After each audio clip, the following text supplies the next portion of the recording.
천개의 찬란한 태양 다시 1. 할레드 호세인이 지음 왕은철 옮김. 할레드 호세인이 아프가니스탄 출신의 미국 작가로 현재 전 세계적으로 가장 널리 읽히고 사랑받는 소설가다. 출판계의 경이라고까지 이야기될 만큼 그의 작품은 놀랍게도 70여 개 국가에서 출판되었다. 1965년 카불에서 태어났고 소련의 아프가니스탄 침공 이후 외교관인 아버지를 따라 9살에 파리로 가 1980년 미국으로 망명했다. 의대를 졸업하고 의사로 일하는 틈틈이 작품을 써서 2003년 첫 장편소설 연을 쫓는 아이를 발표하며 작가로 데뷔했다. 카불에서 성장한 두 소년의 우정에 대한 감동적이고도 아름다운 이 작품은 출간 후 101주 동안이나 뉴욕타임즈 베스트셀러에 올랐으며 영화로 만들어져 전 세계인을 감동에 몰아넣었다. 2007년 아프가니스탄에 남겨진 여성들의 피폐한 그러나 사랑의 비위를 엿보게 하는 삶을 다룬 두 번째 장편소설 천개의 찬란한 태양을 발표해 전작보다 더 큰 반향을 불러일으켜 49주 동안 뉴욕타임즈 베스트셀러에 올랐다. 2013년 가난 때문에 운명적인 이별을 맞게 된 남매와 가족의 사랑을 더듬어가며 아프가니스탄 60년의 역사를 관통하는 세 번째 장편소설 그리고 산이 울렸다를 발표했다. 전작들에 비해 지리적, 정서적으로 더욱 넓은 영역을 포괄하는 세계적인 공감대를 얻어 문학적 성취를 이루었다는 찬사를 받았다.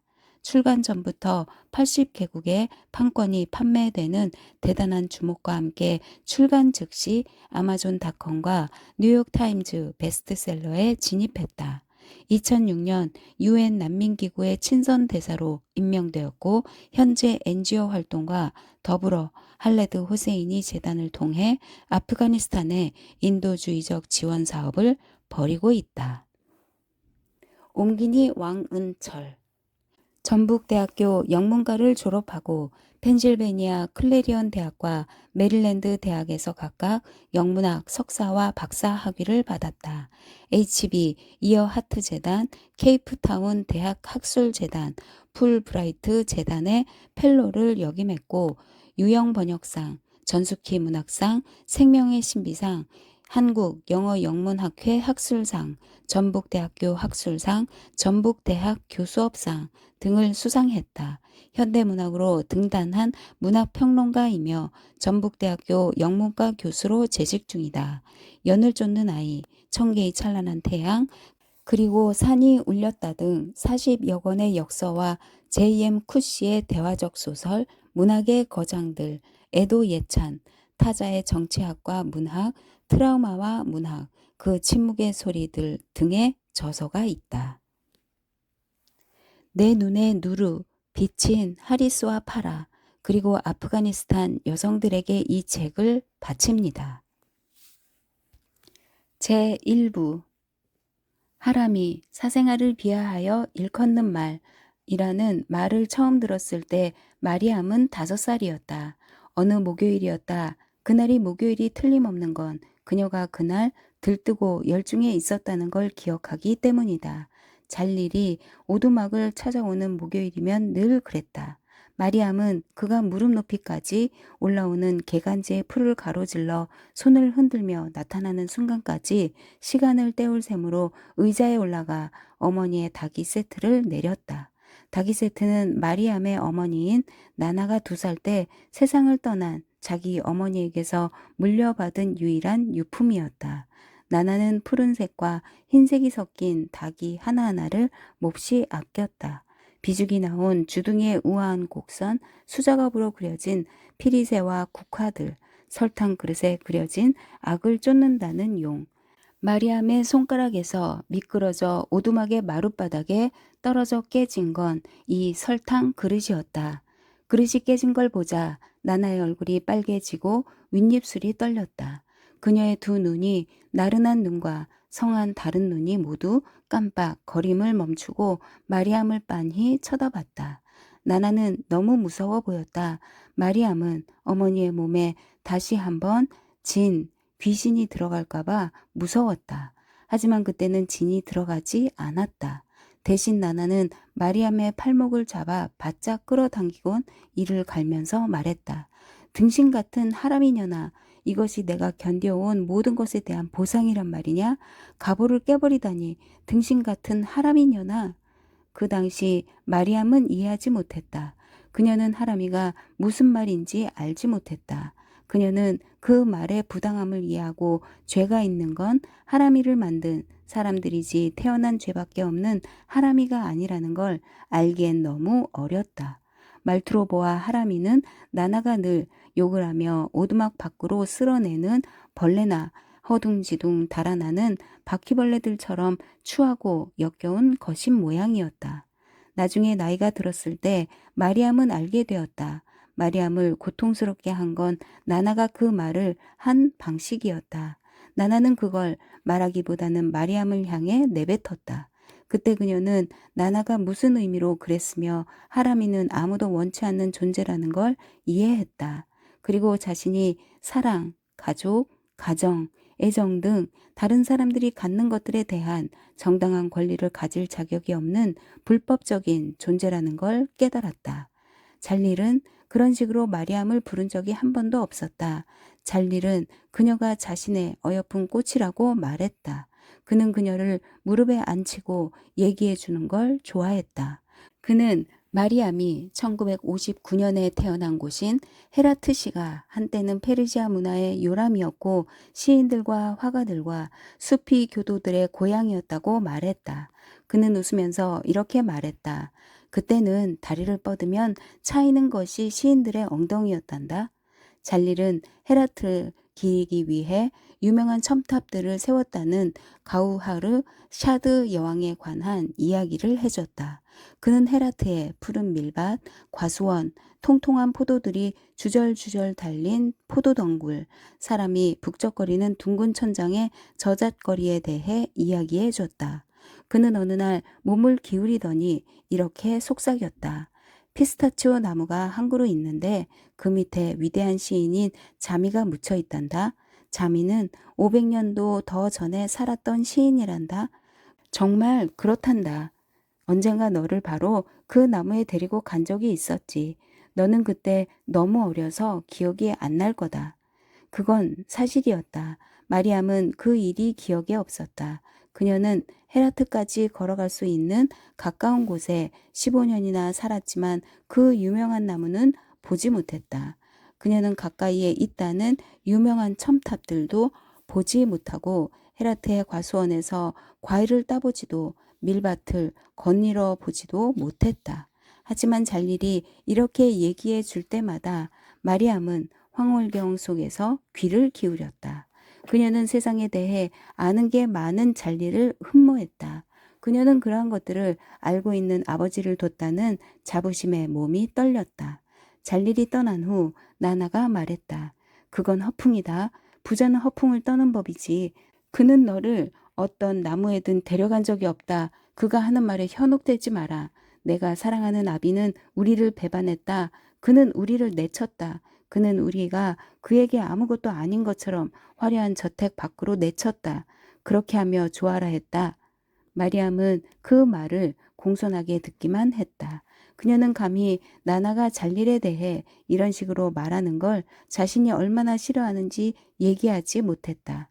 솔직히 말해 마리암은 잘릴과 있으면서 자신이 하람이라고 전혀 느끼지 못했다. 매주 목요일 잘릴이 만면에 다정한 미소를 띠고 선물을 사들고 한두 시간씩 그녀를 보러 올 때 마리암은 자신도 이 세상의 모든 아름다움과 풍요로움을 받을 가치가 있다고 느꼈다. 그리고 그것 때문에 마리암은 잘릴을 사랑했다. 마리암이 아버지를 공유해야 했을지라도 말이다. 잘릴에게는 세 아내와 9명의 아이들이 있었다. 적법하게 태어난 9명의 아이들 모두가 마리암에게는 남이었다. 그는 헤라트에서 가장 부유한 남자 중 한 사람이었다. 그는 마리암이 본 적이 없는 영화관을 갖고 있었다. 잘릴은 그녀가 영화관에 대해 얘기해 달라고 조르자 그렇게 해줬다.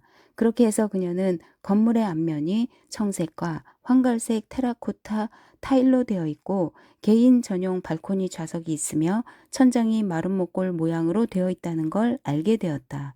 이중문이 타일로 된 로비를 향해 열려 있는데 그 안쪽에 있는 유리 진열장 안에는 인도 영화 포스터가 붙어 있다고 했다. 어느 날 잘릴은 화요일에는 구내 매점에서 아이들에게 아이스크림을 공짜로 준다고 말했다. 그가 이 말을 했을 때 나나는 점잖게 웃기만 했다. 그녀는 그가 오두막을 떠날 때까지 기다렸다가 킬킬거리며 말했다. 남의 애들은 아이스크림을 얻어먹는데 마리암, 너는 뭘 얻어먹니? 아이스크림에 관한 이야기를 얻어먹니? 영화관 외에도 잘릴은 카로크와 파라에 있는 땅, 세 곳의 카페 가게, 옷가게, 1956년산 검정색 뷰익 로드마스터를 소유하고 있었다. 그는 헤라트에서 가장 집안이 좋은 사람 중 하나였고 시장과 주지사의 친구였다. 그에게는 요리사와 운전사 3명의 가정부가 있었다. 나나는 그 가정부 중 하나였다. 배가 불러오기 시작할 때까지. 나나의 말로는 그 일이 일어나자 잘릴의 가족이 들고 일어났다고 했다. 잘릴의 처갓집 식구들은 피바람이 불 것이라고 위협했고 부인들은 나나를 내쫓으라고 성화였다. 인근의 굴다만 마을의 미천한 석공이었던 나나의 아버지는 딸과 의절했다. 그는 치욕스럽다며 짐을 싸서 이란으로 가는 버스를 타고 가버렸다. 그리고 그 후로 다시 나타나지도 않았고 소식도 없었다. 어느 날 아침 일찍 오두막 밖에서 달객에 모이를 주며 나나가 말했다.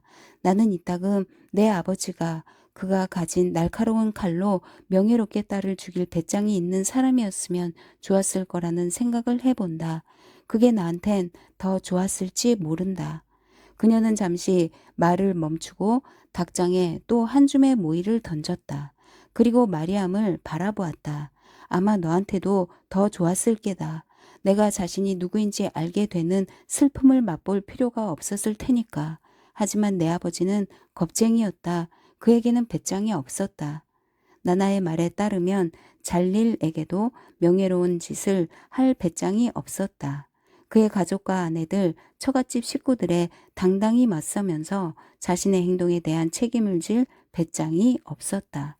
그 대신 밀실에서 후다닥 체면을 차리기 위한 거래를 했다. 다음날 그는 나나에게 하인 숙소에 있는 소지품을 챙기게 해 쫓아냈다. 너 그가 자기 부인들한테 뭐라고 했는지 아냐? 내가 자기한테 달려들었다고 했다. 내 잘못이었다고 했다. 디디, 알겠느냐? 이 세상에서 여자가 된다는 건 그런 의미다. 나나는 달 무이가 담긴 그릇을 내려다보았다. 그녀는 마리암의 턱을 한 손으로 들어 올렸다. 나를 보렴 마리암. 머뭇거리며 마리암이 고개를 들었다. 내 딸아, 이제 이걸 알아야 한다. 잘 기억해둬라. 북쪽을 가리키는 나침반 바늘처럼 남자는 언제나 여자를 향해 손가락질을 한단다. 언제나 말이다. 그걸 명심해라 마리암. 난 잘릴과 그의 부인들에게 자리공이었다. 산쑥이었다. 너도 그랬다. 너는 아직 태어나지도 않았을 때다. 마리암이 물었다. 산쑥이 뭔데요? 잡초지. 뽑아서 던져버리는 잡초 말이다. 마리암은 속으로 기분이 나빴다. 잘릴은 그녀를 잡초로 취급하지 않았다. 그는 그런 적이 없었다. 하지만 마리암은 불만을 드러내지 않는 게 현명하다고 생각했다. 그런데 잡초와 달리 나는 음식과 물을 주고 옮겨 심어줘야 했다. 너 때문이었다. 그것이 잘릴이 그의 가족과 협상한 것이었다. 나나는 헤라트에 사는 걸 거절했다고 말했다. 내가 뭐 때문에 거기에 살겠니? 그가 정실 부인들을 차에 태우고 온종일 시내를 돌아다니는 걸 보려고? 나나는 헤라트에서 북쪽으로 2km쯤 떨어진 가파른 언덕에 위치한 굴다만 마을에 있는 아버지의 빈집에서도 살고 싶지 않았다고 했다. 그녀는 이웃들이 배를 쳐다보며 손가락질을 하면서 킬킬대거나 그보다 더 못하게 마음에도 없는 친절을 베풀지 않을 어딘가 떨어진 곳에 살고 싶었다. 내가 눈에 보이지 않으니 내 아버지도 안심했을 거다. 내 아버지한테도 그게 맞았던 거지. 개간지를 생각해낸 건 그의 첫 번째 부인 하디자의 장남인 무흐신이었다. 그곳은 굴다만 마을의 외곽에 있었다. 헤라트와 굴다만을 잇는 도로에서 갈라져 나간 우툴두툴한 시골길이 개간지로 통하는 길이었다. 길 양쪽에는 무릎 높이까지 풀들이 자라고 희고 샛노란 꽃들이 피어 있었다. 길은 구불구불 올라가다가 포플러 나무와 사시나무들이 서 있고 이름 모를 덤불들이 무더기로 자라는 평지로 이어졌다. 그곳에 서면 왼쪽으로는 굴 다만에 있는 풍차의 녹슨 날개 끝이 보이고 오른쪽으로는 헤라트의 모든 것이 내려다 보였다. 길은 굴 다만을 둘러싸고 있는 사피드코 산에 흘러내리는 송어가 많은 넓은 개울과 직각을 이루며 끝났다. 개울을 따라 산 쪽으로 200m쯤 올라가면 가지를 늘어뜨린 버드나무들로 이뤄진 둥근 숲이 있었다. 그 중앙에 버드나무 그늘에 둘러싸인 개간지가 있었다. 잘릴은 개간지가 어떻게 생겼는지 보려고 다녀왔다. 나나는 잘릴이 돌아와 그곳에 관해 얘기했을 때 마치 그가 감옥의 깨끗한 벽과 반들반들 윤이 나는 마루에 대해 허풍을 떠는 간수 같았다고 했다. 그렇게 해서 내 아버지가 우리에게 이 쥐구멍을 만들어준 거다. 나나는 15살이었을 때 결혼할 뻔했다. 그 혼자는 쉰단드에 사는 인고 장사를 하는 젊은이였다. 마리암은 그 얘기를 나나에게서 직접 들었다. 나나는 그 사건을 말도 안 되는 소리라고 일축했지만 마리암은 그녀의 눈에 뭔가를 그리워하는 듯한 표정이 어리는 걸 보고 나나가 그때는 행복했었다는 걸 알 수 있었다. 어쩌면 나나는 결혼을 준비하면서 인생에서 처음이자 마지막으로 진짜 행복했었는지 몰랐다. 나나가 그 얘기를 해줄 때 마리암은 그녀의 무릎에 앉아서 웨딩드레스를 입은 엄마를 상상해 보았다. 머리를 따 수액으로 붙이고 손바닥을 헤너로 붉게 칠하고 말등에 올라타 베일에 가려진 녹색 우도 뒤에서 수줍은 미소를 짓고 있는 나나와 악사들이 샤나이를 불고 도호를 두드리는 가운데 아이들이 소리를 지르며 뒤를 따르는 모습을 상상해 보았다. 그런데 결혼식 일주일 전 진이 나나의 몸에 들어갔다. 이것은 마리암에게는 설명해 줄 필요가 없는 것이었다. 그녀는 자기 눈으로 여러 번 그걸 목격했다.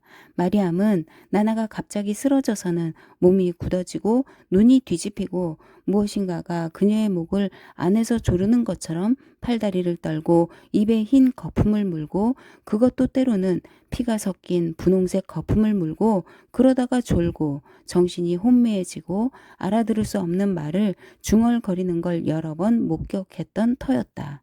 그 소식이 신단대에 알려지자 인고 장사꾼의 집안은 결혼식을 취소해버렸다. 나나는 이렇게 말했다. 무서웠던 거야. 웨딩드레스는 어딘가로 감춰졌다. 그 후로 그녀에게 청혼을 한 사람은 더 이상 없었다. 잘릴과 그의 두 아들 파르하드와 무흐시는 마리암이 그녀의 삶 중 첫 15년을 살게 될 작은 오두막을 개간지에 지었다. 그들은 햇볕에 말린 벽돌을 놓고 진흙과 짚을 이겨 붙여가며 집을 지었다. 침대 2개, 목조 식탁 1개, 등이 반듯한 의자 2, 창문 하나, 토기들과 닭이 세트를 놓을 수 있도록 벽에 못을 질러 만든 선반이 있는 집이었다. 잘릴은 겨울철에 대비해 무쇠 난로를 들여놓았고 오두막 뒤에는 장작을 쌓아놓았다. 그는 빵을 굽는 진흙 탄두르를 밖에 만들고 닭장도 만들었다. 또 양을 몇 마리 가져와 그들이 먹을 여물통을 만들고 버드나무에서 100m쯤 떨어진 곳에 깊은 구멍을 파 화장실을 만들었다. 나나의 말에 의하면 잘릴은 인부를 고용해서 오두막을 지을 수도 있었을 테지만 그렇게 하지 않았다고 했다. 나름대로 속죄한다는 마음이겠지. 나나의 말로는 마리암을 낳은 날에 아무도 그녀를 도와주러 오지 않았다고 한다. 특이할 만한 사건이 없었던 자흐르 샤 왕의 40년 통치 기간 중 26번째 해에 해당하는 1959년 구름이 낀 축축한 어느 봄날이었다. 잘릴은 나나가 아이를 낳는 동안 진이 그녀의 몸에 들어가 발작할지 모른다는 사실을 알면서도 의사나 산파조차 부르지 않았다고 했다. 그녀는 칼을 옆에 놓고 땀으로 멱을 감으며 오두막 바닥에 혼자서 누워 있었다. 고통이 심해지면 베개를 물어뜯으며 목이 쉴 때까지 소리를 질렀다. 그래도 내 얼굴을 닦아주거나 물 한 모금 줄 사람은 오지 않았다. 마리암, 너는 빨리 나오지 않았다. 너는 나를 거의 이틀 동안이나 그 차갑고 딱딱한 바닥에 누워있게 만들었다. 나는 먹지도 못하고 자지도 못했다. 나는 힘을 쓰면서 내가 나오게 해달라고 기도만 했다. 미안해요, 엄마. 내가 직접 탯줄을 끊었다. 그래서 칼을 옆에 두고 있었던 거다. 미안해요. 나나는 이쯤에서 언제나 무거운 미소를 서서히 짓곤 했다. 미련이 남은 비난의 미소인지 아니면 마지못해 하는 용서의 미소인지 마리암으로서는 알 수 없었다. 어린 마리암의 머릿속엔 자신이 태어난 방식에 대해 미안해하는 것이 부당하다는 생각은 떠오르지 않았다. 10살이 되었을 무렵 마리암은 자신이 그렇게 태어났다는 이야기를 더 이상 믿지 않았다. 그녀는 잘릴의 말을 믿었다. 잘릴은 자신이 떠나 있긴 했지만 나나를 병원에 입원시켜 의사가 보살피도록 했으며 그녀는 환한 방에 있는 깨끗하고 제대로 된 침대에 누워 있었다고 말했다. 잘릴은 마리암이 칼에 관한 얘기를 하자 슬픈 표정으로 고개를 저었다. 또한 마리암은 자신이 어머니를 이틀 동안이나 고통스럽게 했다는 사실도 의심하게 되었다. 잘릴이 말했다. 1시간도 안 돼 모든 게 끝났다고 들었다, 마리암. 너는 착한 딸이었단다. 태어날 때도 너는 착한 딸이었어. 그 이야기를 전해 듣더니 나나가 침을 뱉으며 말했다. 그는 거기에 있지도 않았어. 잘난 친구들과 말을 타면서 타흐테사파르에 있었지. 딸이 태어났다고 말하자 잘릴은 어깨를 으쓱하면서 말갈기를 계속 쓰다듬었고 타흐테사파르에 2주를 더 머물렀다고 나나는 말했다. 솔직히 말해 내 아버지는 내가 1달이 될 때까지 너를 안아주지도 않았다. 1달이 되어서야 너를 한번 내려다보고 너의 기다란 얼굴에 대해서 무슨 말인가를 하더니 내게 넘겨줬지. 마리암은 이 부분도 믿지 않게 되었다. 잘릴은 자신이 타흐테사 파르에서 말을 타고 있었던 건 사실이라고 시인했다. 하지만 그 소식을 들었을 때 어깨를 으쓱하지도 않았고 말을 몰아 헤라트로 돌아왔다고 했다. 그는 마리암을 안고 흔들며 얼렀고 그녀의 엷은 눈썹을 엄지손가락으로 만지며 자장가를 불러줬다고 했다. 마리암은 자신의 얼굴이 기다란 건 사실이지만 잘릴이 그렇게 말하는 것은 상상할 수 없었다. 나나는 마리암이라는 이름이 자기 어머니의 이름을 따 자신이 지은 것이라고 했다. 하지만 잘릴은 마리암, 월하향, 이 아름다운 꽃이기 때문에 자신이 지은 것이라고 했다. 마리암이 물었다. 제일 좋아하는 꽃인가요? 제일 좋아하는 꽃 중 하나지. 그는 이렇게 말하며 미소를 지었다. 어렸을 때 기억에서 마리암의 머리에 떠오르는 것 중 하나는 손수레의 쇠바퀴들이 돌에 부딪히는 소리였다. 손수레는 쌀, 밀가루, 차, 설탕, 식용유, 비누, 치약 등을 싣고 1달에 한 번씩 왔다. 마리암의 배다른 형제 둘이 수레를 밀고 왔다. 보통 때는 무으신과 라민이 왔고 때로 라민과 파르하드가 오기도 했다. 그들은 돌과 조약돌을 넘고 패인 구멍들과 수풀을 돌아 개울에 도착할 때까지 교대에 가며 수레를 밀었다. 개울부터는 수레를 멈추고 물건들을 들고 물을 건너야 했다. 그러고 나서 그들은 손수레를 개울 너머로 옮겨 짐을 실은 뒤 다시 200m를 더 밀고 가야 했다. 이번에는 키가 큰 무성한 풀을 통과하고 관목숲을 에둘러 가야 했다.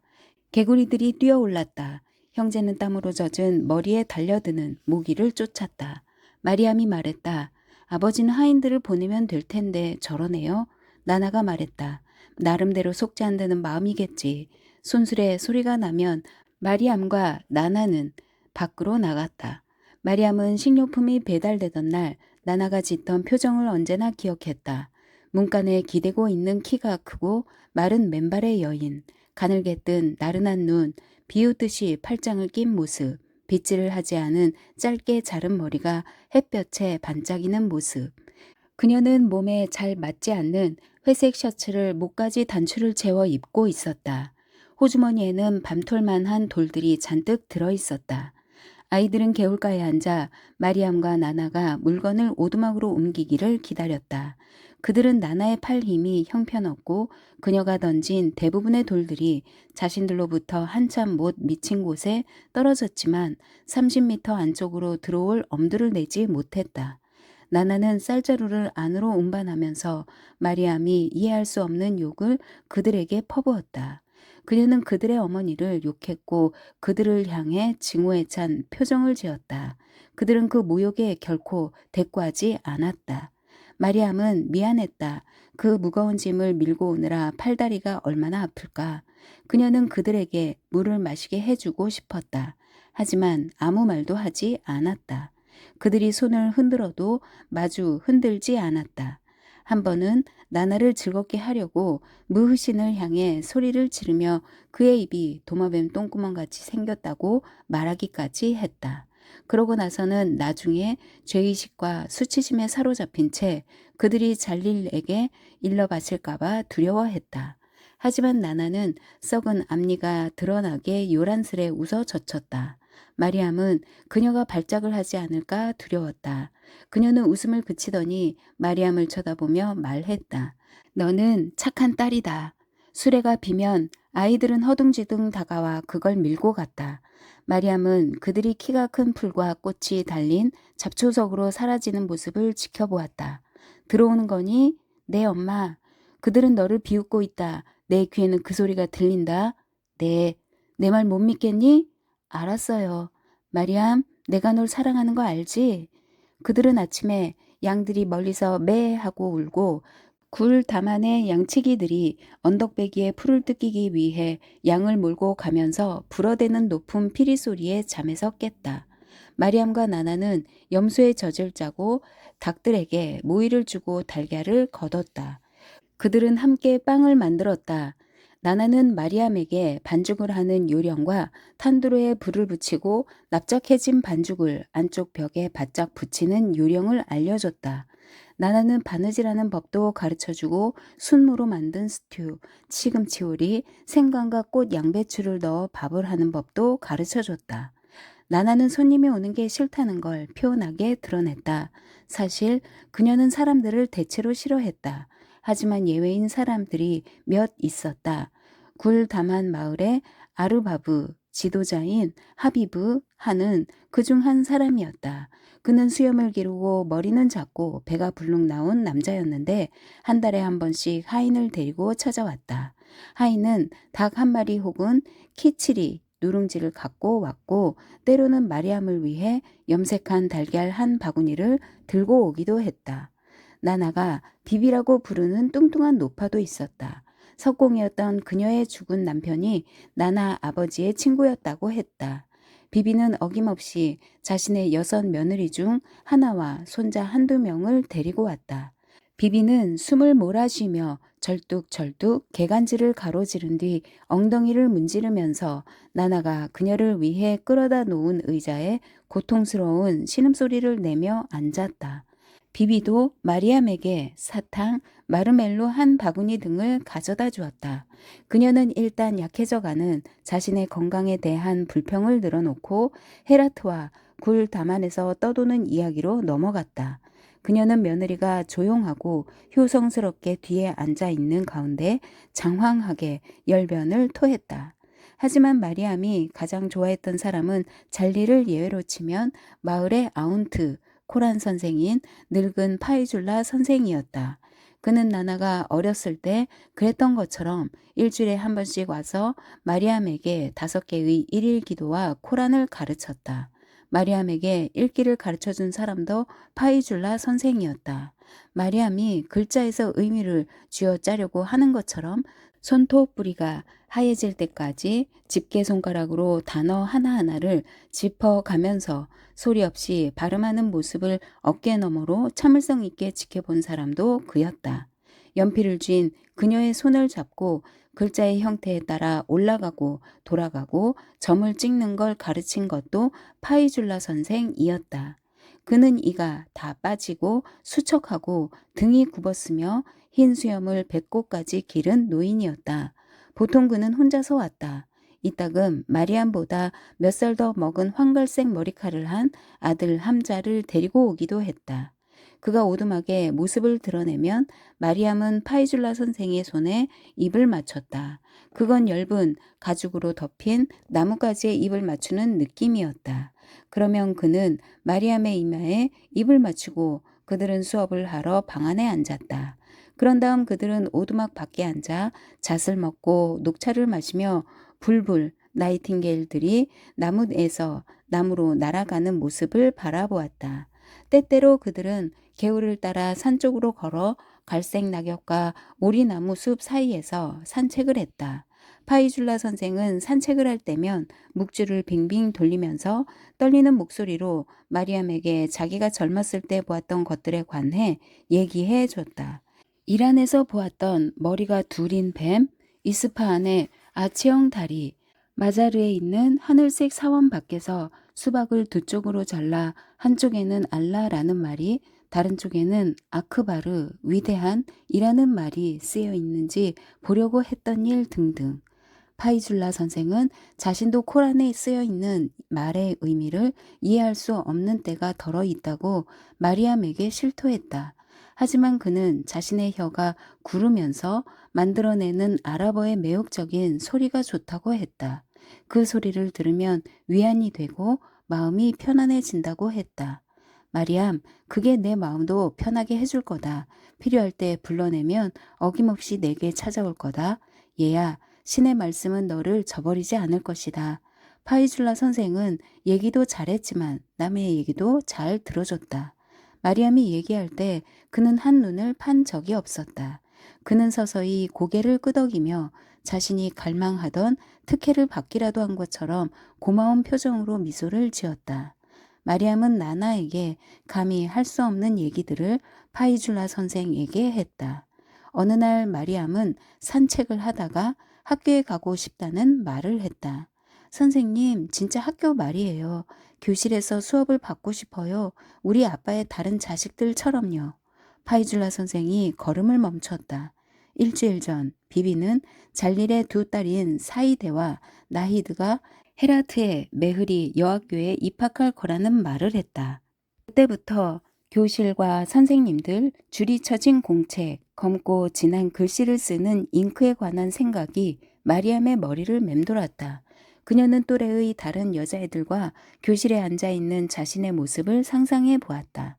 마리암은 종이 위에 자를 대고 중요해 보이는 선을 그어보고 싶었다. 그게 내가 원하는 것이니? 파이줄라 선생이 굽은 허리에 손을 대고 부드럽고 물기 어린 눈으로 그녀를 바라보며 물었다. 그의 터번이 미나리아 제비들 위로 그림자를 들이우고 있었다. 네, 내 엄마한테 허락해 줄 것인지 물어봐 주랴?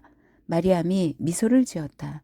잘리를 제외하고 이 세상에서 그녀를 더 잘 이해할 수 있는 사람은 늙은 선생님 말고는 아무도 없었다.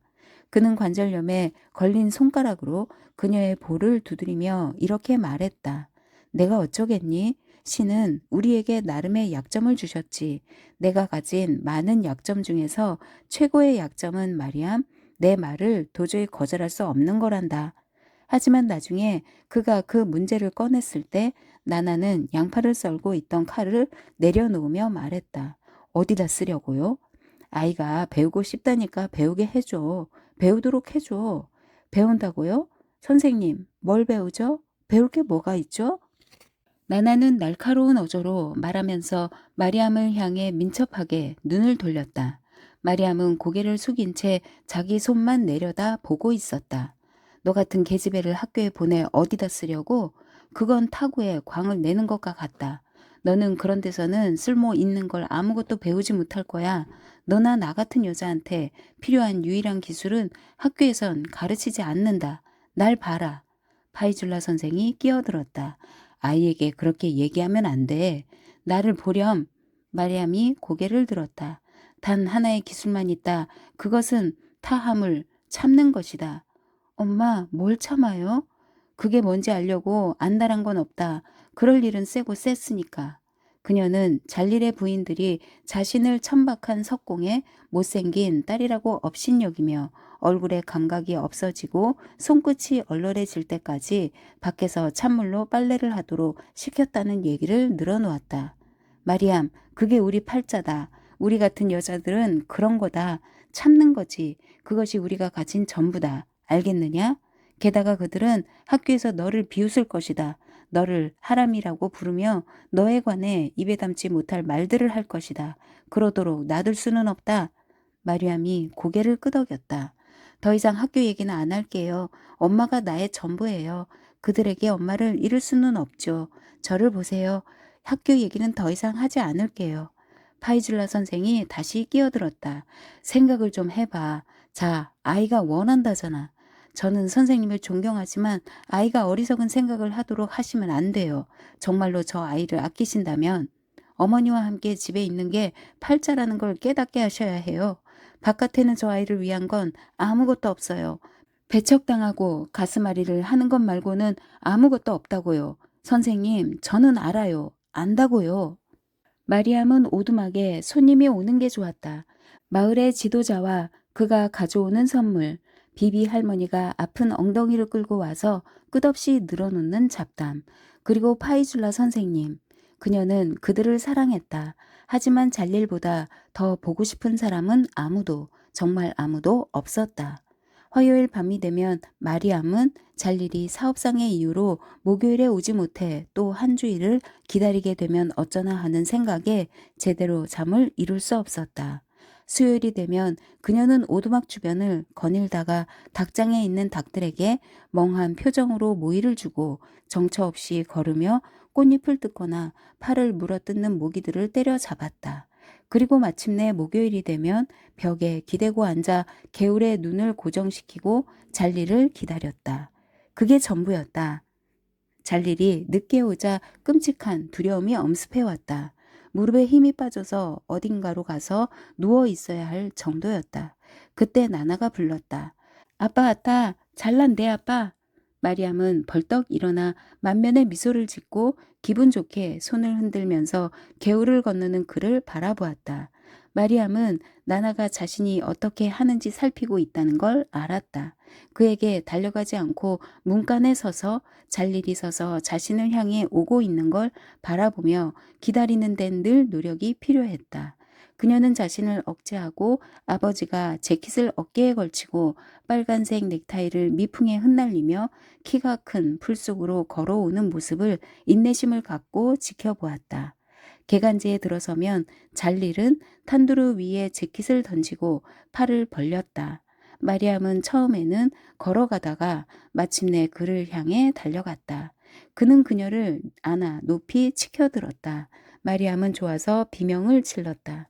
공중에 들어올려진 마리암은 자신을 쳐다보는 잘릴의 얼굴, 그의 넓고 삐딱한 미소, 이마의 선, 그녀의 새끼 손가락 끝이 들어갈 정도로 고리진 턱, 충치 먹은 어금니가 섞인 새하얀 치아를 내려다보았다. 그녀는 잘릴의 잘 손질된 코수염을 좋아했다. 그녀는 그가 가장 좋아하는 짙은 갈색 옷을 날씨와 상관없이 입는 모습을 좋아했다. 그녀는 앞주머니에 흰 삼각형 손수건을 꽂고 커프스 단추를 채우고 붉은색 넥타이를 풀어놓는 모습이 너무 좋았다. 마리암은 잘일의 갈색 눈에 자신의 모습이 비치는 걸 볼 수 있었다. 물결이 치는 그녀의 머리, 흥분해서 빨개진 그녀의 얼굴, 그녀의 뒤에 있는 하늘이 거기에 비쳐 있었다.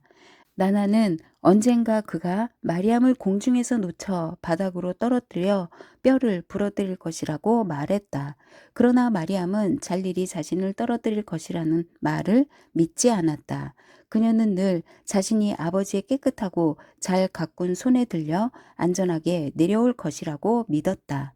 그들은 오두막 밖에 그늘에 앉았다. 나나는 그들에게 차를 내왔다. 잘릴과 그녀는 불편한 미소를 머금고 고개를 끄덕이며 서로를 대했다. 잘릴은 나나가 돌을 던지거나 욕설을 했던 문제에 대해서 얘기한 적이 없었다. 나나는 그가 없을 때는 폭언을 했지만 잘일이 찾아왔을 때는 침착하고 예의 바르게 행동했다. 머리는 언제나 깨끗이 감았고 이도 잘 닦고 가장 좋은 히잡, 이슬람 여성들이 얼굴이나 가슴을 가리기 위해 머리에 쓰는 가리개를 둘렀다. 그녀는 무릎에 손을 포개고 맞은편 의자에 조용히 앉아 있었다. 나나는 그를 똑바로 쳐다보지도 않았고 거친 말을 한 적도 없었다. 그녀는 웃을 때는 보기 싫은 일을 보이지 않으려고 손으로 입을 가렸다. 나나는 그의 사업에 관해 물었다. 그리고 그의 부인들에 관해서도 물었다. 그녀가 잘릴의 가장 젊은 부인인 나르기스가 세 번째 아이를 낳을 예정이라는 말을 비비에게서 들었다고 하자 그는 정중한 미소를 띠며 고개를 끄덕였다. 행복하겠군요. 이제 몇 명이에요? 10명인가요? 나나가 이렇게 말하자 잘릴이 10명이라고 답했다. 물론 마리암을 계산에 넣으면 11명이겠군요. 나중에 잘릴이 집으로 돌아간 후 마리암과 나나는 이 문제에 관해 약간의 실랑이를 벌였다. 마리암은 그녀가 속임수를 썼다고 말했다. 나나와 차를 마신 후 마리암과 잘릴은 늘 낚시를 하러 갔다. 그는 마리암에게 낚싯대를 들이우고 송어를 들어올리는 법을 가르쳐줬고 송어의 배를 따서 씻고 단번에 뼈를 발라내는 법을 가르쳐줬다. 그는 고기가 잡히기를 기다리는 동안 종이에서 펜을 떼지 않고 단 한 번에 코끼리를 그리는 법도 가르쳐줬다. 그는 그녀에게 운이 맞는 노래를 가르쳐줬다. 그들은 함께 노래를 불렀다. 황토길에 놓인 새의 목욕 그릇, 가장자리에 앉아 물을 마시던 피라미, 철부덕 미끄러지더니 얼랄라 얼랄라, 허부적 허부적. 잘릴은 헤라트에서 발행되는 이티파크의 이슬람 신문에서 어려운 것들을 읽어줬다. 그는 마리암과 세상을 이어주는 고리였다. 그는 오두막 너머에 아니 굴 다만과 헤라트 너머에도 발음을 할 수 없는 이름을 가진 대통령들과 박물관들과 축구, 지구를 돌고 달에 착륙한 인공위성들이 있는 커다란 세계가 존재한다는 걸 알려줬다. 잘릴은 매주 목요일 세상의 일부를 오두막으로 가지고 왔다. 1973년 여름 마리암이 14살이 되었을 때 그녀에게 카불을 40년간 통치해온 자하르 샤 왕이 무혈 혁명에 의해 권좌에서 쫓겨났다는 얘기를 해준 사람도 그였다. 왕이 치료를 받으러 이탈리아에 가 있는 동안 그의 사촌인 다우드 한이 그렇게 했지. 너 다우드 한 기억나니? 내가 너한테 얘기해 준 적이 있잖아. 내가 태어났을 때 그 사람이 카불의 총리였단다. 여하튼 아프가니스탄은 더 이상 군주제가 아니란다. 이제는 공화국이야. 다우드 한이 대통령이지. 카불의 사회주의자들이 그가 권좌에 오르는 걸 도와줬다는 소문이 파다하다. 그가 사회주의자라는 말이 아니라 사회주의자들이 그를 도와줬다는 말이다. 여하튼 그런 소문이 있다. 마리암은 그에게 사회주의자가 무엇인지 물었다. 잘릴이 설명하기 시작했지만 마리암은 그의 말을 듣는 둥 마는 둥 했다. 너 듣고 있니? 네. 잘릴은 마리암이 코트의 불룩한 주머니를 바라보고 있다는 걸 알았다. 아, 그렇구나. 더 이상 애를 태우면 안 되지. 그는 호주머니에서 작은 상자를 꺼내 그녀에게 줬다. 그는 때때로 이런 식으로 작은 선물들을 가져다 줬다. 언젠가는 홍옥수 팔찌를 가져왔고 또 언젠가는 청금석 묵주를 가져다 줬다. 그날 마리암이 상자를 열자 달과 별들이 그려진 작은 동전들이 달린 나뭇잎 모양의 펜던트가 들어 있었다. 마리암, 한번 해봐라. 그녀는 아버지가 하라는 대로 했다. 어때요? 잘릴이 환하게 웃었다. 여왕 같구나. 그가 떠난 후 나나는 마리암이 목걸이를 한 걸 보더니 말했다. 그건 떠돌이들이 만든 거다. 나는 그들이 그걸 만드는 걸 본 적이 있지. 그들은 사람들이 던져준 동전을 녹여 장신구를 만들지. 너의 잘난 아버지가 다음에는 내게 금으로 된 걸 가져다 줄지 어디 한번 두고 보자. 그래, 두고 보자. 잘일이 떠날 시간이 되면 마리암은 언제나 문간에 서서 그가 개간지에서 빠져나가는 모습을 바라보며 자신과 잘일의 다음 방문 사이에 움직일 수 없는 육중한 물체처럼 서 있는 한 줄을 생각하며 절망스러워했다. 마리암은 언제나 그가 가는 모습을 바라보면서 숨을 죽였다. 그녀는 숨을 죽이고 머릿속으로 초를 세웠다. 그녀는 숨을 죽인 매 순간 아버지와 하루를 더 보내게 해달라고 신에게 빌었다. 밤이 되면 마리암은 오두막에 누워 헤라트에 있는 그의 집이 어떻게 생겼을지 상상해 보았다. 날마다 그와 같이 사는 건 어떤 것일지 궁금했다. 그녀는 그가 면도를 할 때 턱에 상처가 났다고 얘기해주고 그에게 손수건을 건네는 자신의 모습을 상상해 보았다. 그녀는 아버지를 위해 차를 끓여줄 것이었다. 그들은 헤라트에서 같이 산보를 하고 온갖 것이 다 있다는 둥근 천장의 저잣거리를 거닐 것이었다. 그들은 그의 차를 타고 다니고 사람들은 그들을 가리키며 잘릴하니 딸과 함께 가네 하고 말할 것이었다. 그는 시인이 그 밑에 묻힌 유명한 나무를 그녀에게 보여줄 것이었다. 마리암은 다음번에 잘릴에게 이러한 것들에 대해 얘기하리라 마음먹었다. 자신이 가버린 뒤 마리암이 얼마나 그를 그리워하는지 알면 분명히 그녀를 데리고 갈 것이었다. 그는 마리암을 데리고 헤라트에 가서 다른 자식들처럼 자신의 집에서 살게 할 것이었다. 마리암이 잘릴에게 말했다. 제가 뭘 원하는지 이제 알아요. 1974년 봄 마리암이 15살이 되던 해였다.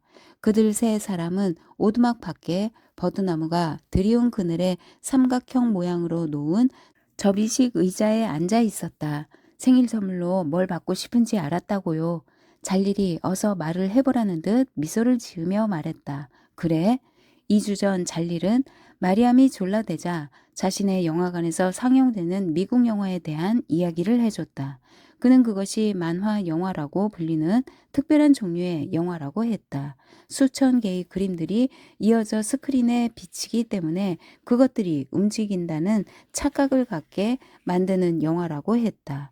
잘릴은 그 영화가 외롭게 살면서 아들을 필사적으로 원하는 자식이 없는 늙은 장난감 제조업자에 관한 이야기라고 했다. 장난감 제조업자가 장난감 소년을 만드는데 그것이 기적적으로 사람이 된다고 했다. 마리암은 이야기를 더 해달라고 졸랐다. 잘릴은 노인과 인형이 온갖 종류의 모험을 하게 되고 못된 사내 아이들이 당나귀로 변하고 쾌락의 섬이라 불리는 곳이 나오기도 한다고 했다. 그들은 고래한테 잡아 먹히기까지 한다고 했다. 마리암은 나중에 파이줄라 선생에게 이 영화에 관한 얘기를 해줬다. 아빠, 저를 영화관에 데려다 주세요. 만화 영화를 보고 싶으니까요. 그 인형 소년을 보고 싶어요. 이렇게 말하고 나자 마리암은 분위기가 이상해지는 걸 느꼈다. 그녀의 부모는 엉덩이를 들썩였다. 마리암은 그들이 눈길을 교환하는 걸 느낄 수 있었다. 그건 좋은 생각이 아니다. 이렇게 말하는 나나의 목소리는 잘일이 와 있을 때 늘 그렇듯이 절제되고 예의 바르고 침착한 목소리였다. 하지만 마리암은 힐란의 눈초리를 느낄 수 있었다. 잘일은 의자 위에서 몸을 뒤척였다. 그는 기침을 하며 목을 가다듬었다. 얘야, 화질이 그리 좋지 않아. 소리도 안 좋고 말이야. 그리고 영사기가 요즘에는 제대로 안 돌아간단다. 내 엄마 말이 맞을지 모르겠구나. 마리암, 다른 선물을 생각해보렴. 나나가 말했다. 알겠지? 내 아빠도 같은 생각이잖아. 하지만 나중에 개울에 갔을 때 마리암이 다시 말했다. 데려가 줘요. 가만히 있자. 내가 사람을 보내 너를 데려오게 할게. 내가 원하는 좋은 자리와 사탕을 듬뿍 주도록 하마. 싫어요. 아빠가 데려다 줘요. 마리암, 제 형제들도 데려와요. 만나고 싶어요. 모두 같이 가게요. 제가 원하는 건 그거예요. 잘릴은 한숨을 쉬었다. 그는 산을 향해 눈을 돌리고 있었다. 마리암은 스크린에서는 사람의 얼굴이 집처럼 크고 차가 부서질 때는 뼛속에서 쇠가 꼬이는 것 같은 느낌을 받는다고 했던 그의 말을 떠올렸다. 그녀는 형제들과 잘릴과 같이 개인 전용 발코니 좌석에 앉아 아이스크림을 먹는 자신의 모습을 상상해 보았다. 그게 제가 원하는 거예요. 잘릴은 쓸쓸한 표정으로 그녀를 바라보았다. 내일 정오에 이곳에서 만나요. 됐죠? 내일이에요? 이리 와라.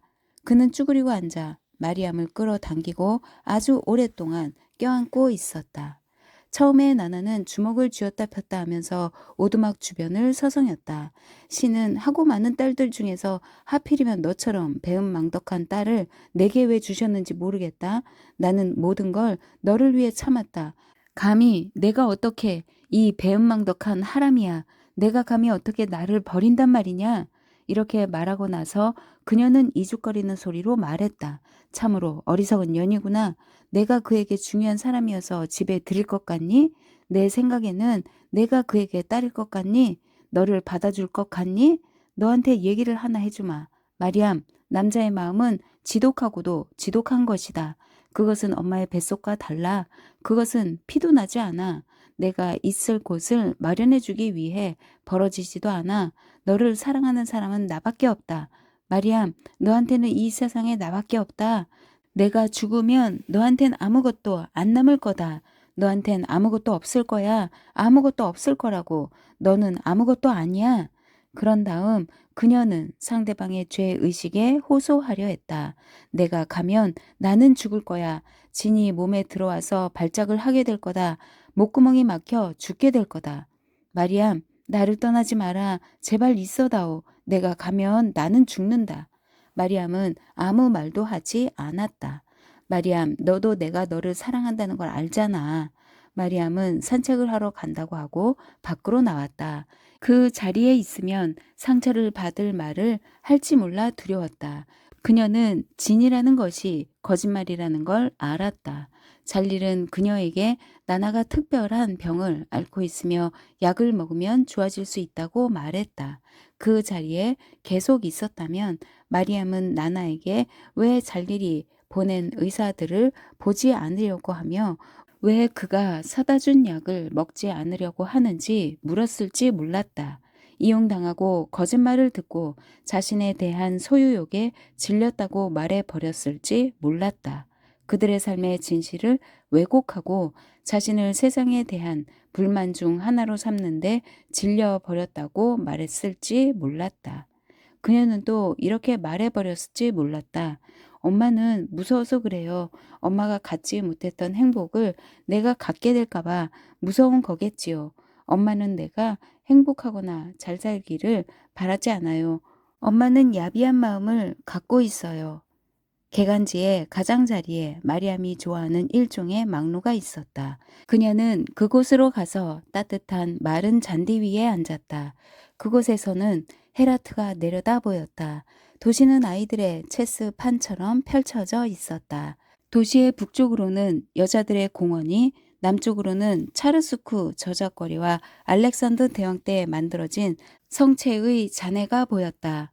멀리 보이는 첨탑들은 거인들의 흙 묻은 손가락처럼 보였다. 사람들과 수레와 노새들로 북적거릴 길도 보였다. 제비들이 머리 위를 날고 있었다. 그녀는 헤라트에 가본 적이 있을 제비들이 부러웠다. 그들은 회교사원과 저잣거리 위를 날아다녔을 것이었다. 어쩌면 잘릴의 집 담장에 앉아봤을지도 모르고 그의 영화관 앞 계단에 앉아봤을지도 몰랐다. 마리암은 조약돌 10개를 집어 3개의 기둥을 만들었다. 이것은 나나가 보지 않을 때 그녀가 이따금 하는 놀이였다. 그녀는 첫 기둥에 4개의 조약돌을 쌓았다. 그건 하디자의 자식들을 가리키는 것이었다. 그리고 둘째 기둥에는 아프순의 자식들을 가리키는 3개의 조약돌을 쌓았고 넷째 기둥에는 니르기스의 자식들을 가리키는 3개의 조약돌을 쌓았다. 그녀는 거기에 넷째 기둥을 덧붙였다. 외로운 11번째 돌. 다음날 아침 마리암은 무릎까지 내려오는 크림색 드레스와 면 바지를 입고 머리에 녹색 히잡을 썼다. 그녀는 히잡이 마음에 들지 않았다. 녹색이어서 드레스와 어울리지 않았다. 하지만 그녀가 가진 흰색 히잡은 좀이 먹어 구멍이 숭숭 뚫려 있었다. 그녀는 시계를 바라보았다. 멋들어진 녹색 판에 검정색으로 숫자가 쓰인 시계였다. 손으로 태엽을 감아줘야 하는 그 낡은 시계는 파이줄라 선생이 준 선물이었다. 9시였다. 그녀는 나나가 어디 있는지 궁금했다. 밖으로 나가 찾아볼까 생각해 봤지만 그녀의 불만스러운 표정을 대하기가 겁났다. 나나는 자기를 배반했다고 몰아치면서 마리암이 허황된 생각을 하고 있다며 빈정거릴 것이었다. 마리암은 자리에 앉았다. 그녀는 잘일이 가르쳐줬던 것처럼 한 번에 코끼리를 그리면서 시간을 보내려고 해보았다. 앉아만 있다 보니 몸이 굳어졌지만 옷이 구겨질까봐 누울 수도 없었다. 시계바늘이 마침내 11시 30분을 가리켰을 때 마리암은 11개의 조약돌을 호주머니에 넣고 밖으로 나갔다. 그녀는 게을로 가다가 축 늘어진 버드나무가 드리운 그늘 밑에 의자에 나나가 앉아 있는 모습을 보았다. 나나가 그녀를 보았는지 어떤지 알 길이 없었다. 마리암은 그들이 전날 약속했던 곳으로 가서 기다렸다. 하늘에는 양배추 모양의 회색 구름들이 떠다니고 있었다. 잘리른 구름이 회색인 이유가 위쪽에서 햇볕을 흡수하여 아래로 그림자를 들이우기 때문이라고 얘기해 줬었다. 구름의 어두운 배를 내가 보고 있는 거지. 얼마간의 시간이 흘렀다. 마리암은 오두막으로 돌아갔다. 그녀는 이번에는 나나를 지나칠 필요가 없도록 개간지의 서쪽 언저리로 우회해 돌아갔다. 시계를 보니 벌써 1시였다. 마리암은 이렇게 생각했다. 아버지는 사업가야. 무슨 일이 있으신 거겠지. 그녀는 게을로 돌아가서 잠시 더 기다렸다. 집박이들이 공중에서 빙글빙글 돌더니 어딘가 풀 속으로 내려앉았다.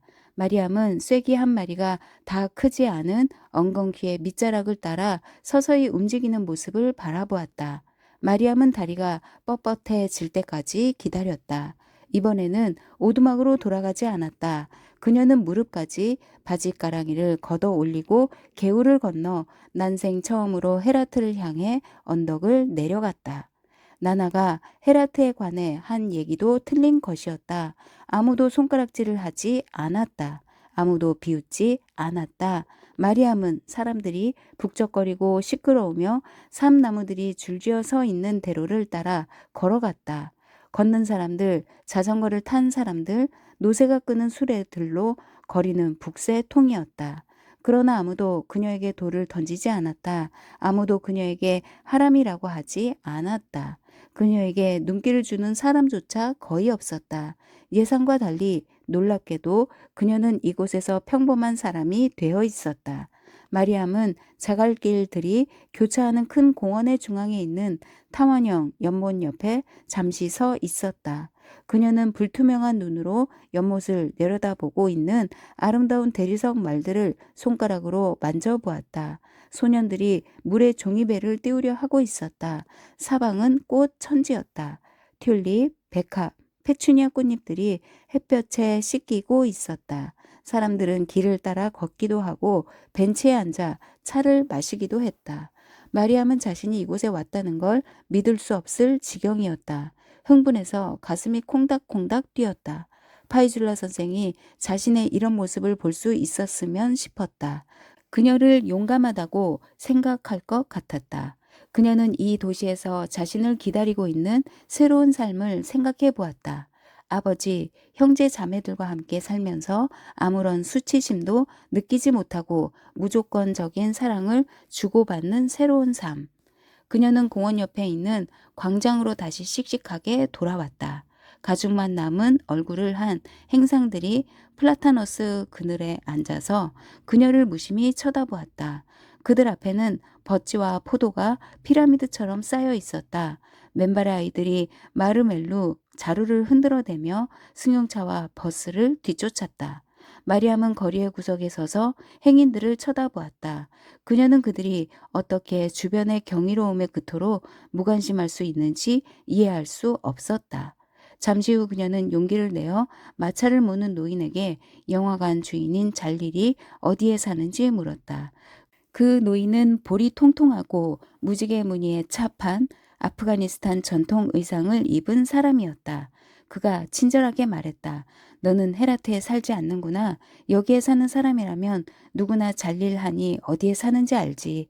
가는 길을 가르쳐 줄 수 있어요? 그는 태피 과자의 껍질을 벗기면서 말했다. 너 혼자니? 네. 타거라 데려다 주마. 가진 돈이 없어요. 그는 그녀에게 태피 과자를 주며 지난 2시간 동안 손님이 없어서 어차피 집에 가려던 참이었으니 상관없다고 말했다. 잘릴의 집은 가는 길에 있다고 했다. 마리암은 마차에 올라탔다. 그들은 나란히 앉아 말없이 마차를 타고 갔다. 마리암은 가는 도중에 허브가게와 앞이 트인 작은 가게들을 보았다. 사람들은 가게에서 오렌지, 배, 책, 숄은 말할 것도 없고 심지어 맥까지 사고 있었다. 아이들은 땅에 둘러앉아 공기놀이를 하고 있었다. 카펫이 깔린 찻집 밖에 층계참에서 남자들이 차를 마시고 수연통으로 담배를 피우고 있었다. 노인은 침엽수가 심겨 있는 넓은 길로 방향을 틀었다. 그는 중간쯤 가다가 말을 멈췄다. 저기 보이잖니? 운이 좋은 것 같구나. 저게 그 사람의 차다. 마리암이 뛰어내렸다. 노인은 미소를 지으며 말을 몰고 가버렸다. 마리암은 차를 만져본 적이 없었다. 바퀴가 번쩍거렸다.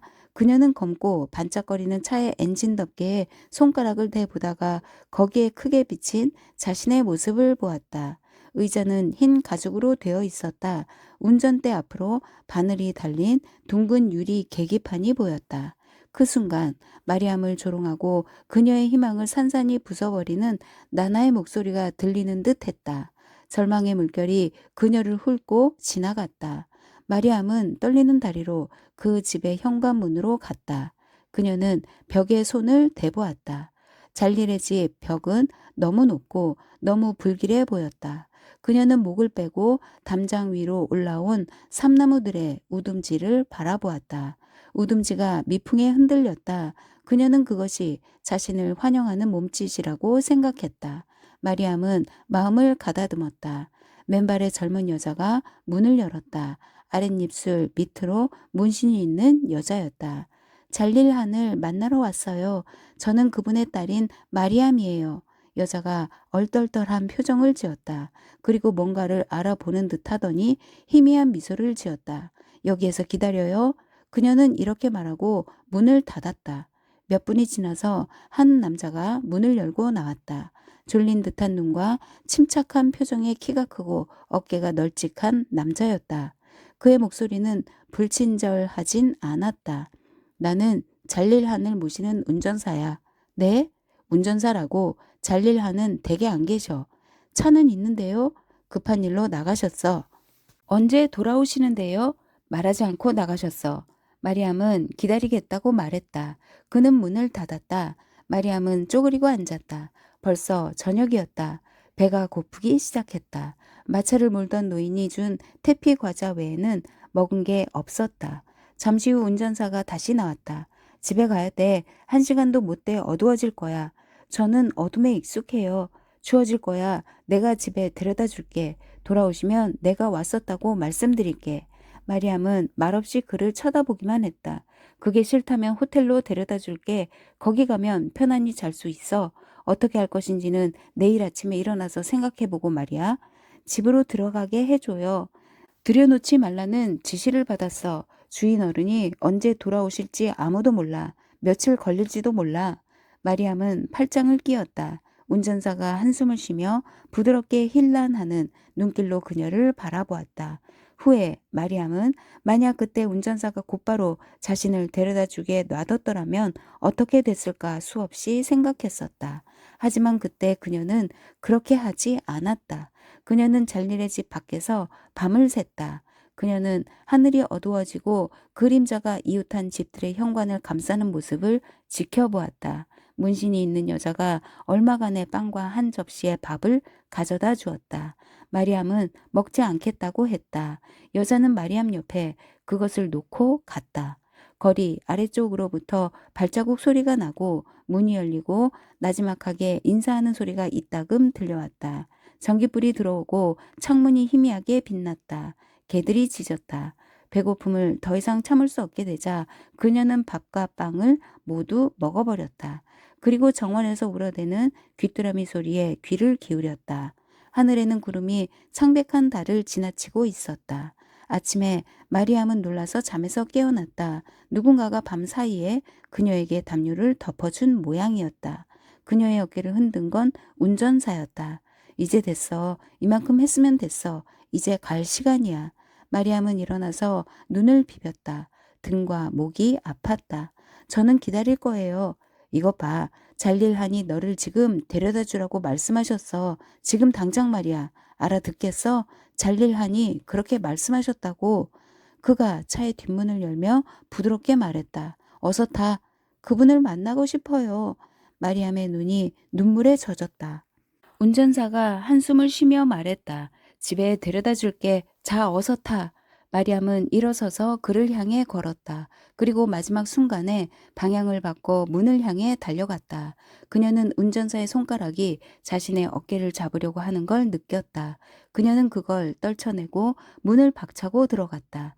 잘릴의 정원에 있었던 몇 초 안 되는 순간 마리암의 눈은 안에서 식물들이 자라는 반짝이는 유리 온실, 나무 시렁에 달라붙은 포도나무 덩굴, 회색 돌무더기로 둘러싸인 연못 속의 물고기, 과일나무, 밝은 색깔의 꽃들을 마음에 새겨 넣었다. 그녀의 눈길은 이러한 모든 것들을 훑어보고 나서야 연못 너머의 위층 창문에 있는 사람의 얼굴에 멎었다.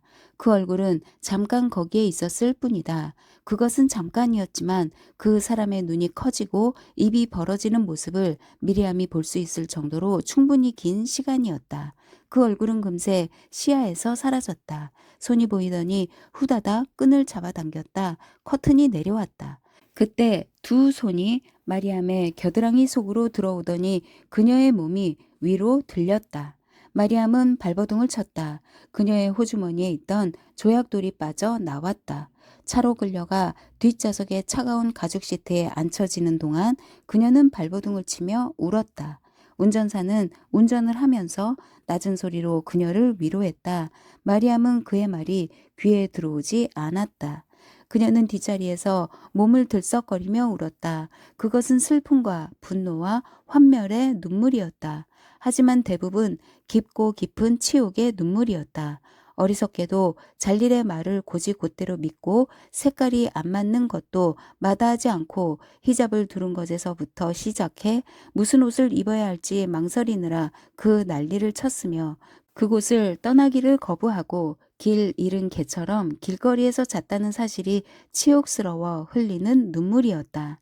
마리암은 어머니의 상처받은 표정과 그녀의 부석부석한 눈을 무시했던 걸 생각하자 수치스러웠다. 나나의 경고가 맞았던 것이다. 마리암은 위층 창문으로 얼핏 보았던 그의 얼굴에 대해 계속 생각했다. 그는 그녀가 길바닥에서 자도록 내버려뒀다. 길바닥에서 말이다. 마리암은 누워서 울었다. 그녀는 일어나 앉지 않았다. 누구에게 그 모습을 보이고 싶지도 않았다. 그녀는 헤라트의 모든 사람들이 오늘 아침 그녀가 스스로를 어떻게 망신거리로 만들었는지 알고 있다고 상상했다. 그녀는 파이줄라 선생님이 옆에 있었으면 싶었다. 그의 무릎에 얼굴을 묻고 싶었다. 그가 다독거려줬으면 싶었다. 얼마 후 길이 울퉁불퉁해지면서 찻소리가 더 요란해졌다. 그들은 헤라트와 굴다만 사이에 있는 가파른 길을 올라가고 있었다. 나나에게 무슨 말을 해야 할지, 어떻게 잘못을 빌어야 할지, 어떻게 나나의 얼굴을 대할지 알 수 없었다. 차가 멈췄다. 운전사가 그녀가 나오는 걸 도와줬다. 데려다 줄게. 그녀는 길을 가로질러 올라가는 걸 그가 도와주도록 내버려뒀다. 길을 따라 인동 덩굴이 자라고 있었다. 박주가리도 있었다. 꿀벌들이 바람에 나풀거리는 야생 화들 위에서 윙윙거리고 있었다. 운전사는 그녀의 손을 잡고 개울을 건너는 걸 도와줬다. 그런 다음 손을 놓고 120일 동안 분다는 그 유명한 바람이 아침 나절에서부터 저녁까지 곧 불기 시작하고 모래파리들이 어떻게 미쳐 날뛰는지에 대해 얘기했다.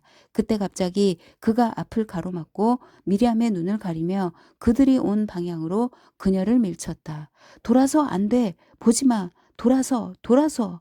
하지만 그는 충분히 빠르지 못했다. 마리암은 보고 말았다. 한 줄기 돌풍이 불면서 버드나무에 늘어진 가지를 갈라놓았다. 마리암의 눈에 나무 밑에 있던 의자가 뒤집혀져 있는 것이 얼핏 보였다. 높은 가지에 늘어진 로프, 그 끝에 매달려 있는 나나. 그들은 나나를 굴 다만의 공동묘지 구석에 묻었다. 남자들이 수의를 입힌 나나의 시신을 땅속에 넣고 파이줄라 선생이 무덤가에서 기도문을 외울 때 마리암은 다른 여자들과 함께 비비 옆에 서 있었다. 후에 잘릴은 마리암을 데리고 오두막에 가서 그들을 따라온 마을 사람들 앞에서 마리암을 크게 생각하는 척하며 행동했다. 그는 마리암의 옷들을 챙겨 여행 가방에 넣었다. 그는 누워있는 그녀의 옆에 앉아서 얼굴에 부채질을 해줬다. 그는 그녀의 이마를 어루만지며 수심에 찬 얼굴로 무엇이 필요한지 물었다. 그는 2번씩이나 그렇게 물었다. 파이줄라 선생님이 필요해요. 물론이지. 밖에 계시다. 모셔오마. 파이줄라 선생의 훌쭉하고 구부정한 모습이 오두막의 문간에 나타났을 때 마리암은 그날 처음으로 울었다. 오, 마리암! 그는 곁에 앉아 그녀의 얼굴을 손으로 감쌌다. 그래 마리암, 어서 울어라. 창피할 것 없다. 하지만 그의 손에 왕국이 있고 모든 걸 관장하시며 죽음과 삶을 만드시는 그분이 너를 시험하실 수 있다는 코란의 말씀을 기억하거라. 얘야, 코란은 진실을 말한다. 그분이 우리에게 주는 모든 시련과 슬픔에는 뜻이 있는 거란다. 하지만 마리암은 신의 말에서 위안을 찾을 수 없었다. 그날은 아니었다. 그때는 아니었다. 내가 가면 나는 죽을 거야. 나는 그냥 죽을 거다. 그녀의 귀에 들리는 건 나나가 했던 말뿐이었다. 마리암이 할 수 있는 건 울고 또 울면서 파이줄라 선생의 앙상한 손에 눈물을 떨구는 것뿐이었다. 잘릴은 자신의 집으로 돌아갈 때 마리암과 함께 뒷좌석에 앉아 그녀의 어깨에 팔을 둘렀다. 마리암, 나하고 있어도 된다. 내 방을 만들어 놓으라고 얘기해 놓았다. 위층에 있다. 마음에 들 거다. 정원이 내려다 보일 거야. 처음으로 마리암은 나나의 귀로 그의 말을 들을 수 있었다. 언제나 밑바닥에 깔려 있던 위선, 공허하고 허세로 가득한 다짐의 목소리를 이제 분명히 들을 수 있었다. 그녀는 그를 쳐다볼 수 없었다. 차가 잘릴의 집 앞에 멈췄을 때 운전사가 그들을 위해 문을 열어주고 마리암의 여행 가방을 들어줬다. 잘릴은 그녀의 양 어깨를 손으로 잡고 대문으로 들어갔다. 불과 이틀 전 마리암은 그 문 밖에서 그를 기다리며 잠을 잤었다. 이틀 전만 해도 그녀는 잘릴과 함께 정원에서 걷는 것 말고는 아무것도 생각할 수 없었다. 그러나 그것이 이제는 또 다른 삶처럼 느껴졌다. 삶이 어쩌면 그렇게 빨리 뒤집힐 수 있단 말인가. 그녀는 땅만 내려다보았다. 회색 돌길을 내딛는 자신의 발만 내려다보았다. 그녀는 그들이 지나칠 때 정원에 있던 사람들이 중얼거리며 길을 비킨다는 걸 알았다. 그녀는 위층 창문에서 자신을 무겁게 내려다보는 눈길을 느꼈다. 집 안에 들어가서도 마리암은 계속 고개를 숙이고 있었다. 그녀는 청색, 황색의 팔각형 무늬가 있는 젓갈색 카펫 위를 걸어가며 곁눈으로 대리석상들의 하단, 꽃병들의 하단, 벽에 걸려있는 화려한 색깔의 테피스트리의 다른 하단을 보았다. 그들이 오르는 넓은 계단도 똑같은 카펫으로 덮여 있었다. 그 카펫은 계단 하나하나에 아래쪽에 못으로 고정되어 있었다. 계단을 오르자 잘릴은 그녀를 왼쪽으로 데리고 가 카펫이 깔린 또 다른 기다란 복도를 걸어갔다. 그는 어떤 문을 열고 들어갔다. 내 동생들인 닐로우 파르와 아띠에가 가끔 이곳에서 놀지. 하지만 대부분은 객실로 사용한단다. 편할 게다. 좋지 않니? 촘촘하게 짜인 녹색의 꽃무늬 담요가 덮인 침대가 놓여 있었다. 아래에 있는 정원이 내려다 보이도록 올린 커튼은 담요와 같은 색이었다. 침대 옆에는 3개의 서랍장이 달린 장롱이 있었고 그 위에 꽃병이 놓여 있었다. 벽을 따라 선반들이 있었고 각 선반에는 마리암이 알지 못하는 사람들의 액자 사진들이 걸려 있었다.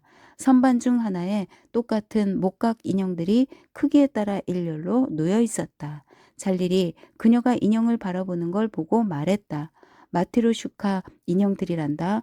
모스크바에 갔을 때 샀지. 갖고 놀고 싶으면 놀아라. 아무도 상관하지 않을 거다. 마리암은 침대에 앉았다. 잘릴이 물었다. 필요한 게 있니? 마리암은 누웠다. 그리고 눈을 감았다. 잠시 후 그녀는 그가 조용히 문을 닫고 나가는 소리를 들었다. 마리암은 아래층에 있는 화장실을 사용해야 할 때를 제외하고 방에만 있었다. 그녀에게 문을 열어줬던 문신을 한 여자가 꼬챙이에 꿰어 구운 양고기, 사부지, 야채 카레의 일종, 아웃시 수프를 접시에 담아왔다. 그녀는 대부분의 음식에 손을 대지 않았다. 잘릴은 하루에 여러 번 들어와서 그녀의 침대맡에 앉아 괜찮은지 물었다. 아래층에서 우리와 함께 식사를 해도 된다. 그는 이렇게 말했지만 별로 확신이 없어 보였다. 마리암이 혼자 먹는 게 좋다고 말하자 그는 너무 쉽게 그 말을 믿었다. 마리암은 창문으로 자신이 궁금해했고 보고 싶어 했던 것, 즉 잘릴이 사는 모습을 무감각하게 바라보았다. 하인들은 대문을 불이 나게 들락거렸다. 정원사는 늘 나무를 다듬고 온실에 있는 나무에 물을 주었다. 엔진 덮개가 기다랗고 미끈한 차들이 도로에 멈춰 섰다. 양복을 입고 모피 모자를 쓴 남자들, 히잡을 두른 여자들, 머리를 말쑥하게 빗은 아이들이 차에서 나왔다. 마리암은 잘릴이 낯선 사람들과 악수를 하고 팔짱을 끼고 고개를 끄덕이는 모습을 보면서 나나가 말했던 것이 진실이었다는 걸 깨달았다. 마리암, 너한테는 이 세상에 나밖에 없다. 내가 죽으면 너한테 아무것도 없을 거다. 너한테 아무것도 없을 거야. 아무것도 없을 거라고. 그녀는 이곳에 속한 사람이 아니었다. 그렇다면 내가 있을 곳은 어디인가? 나는 이제 어찌해야 하지? 오두막을 둘러싼 버드나무에 불던 바람처럼 형언할 수 없는 암흑의 돌풍이 마리암에게 불어 닥치는 듯했다. 잘릴의 집에 온 지 이틀째였다. 작은 계집 아이가 방에 들어와 말했다. 뭘 가져가려고 왔어. 마리암은 침대에서 일어나 앉아 다리를 꼬고 담요를 무릎 위로 끌어당겼다.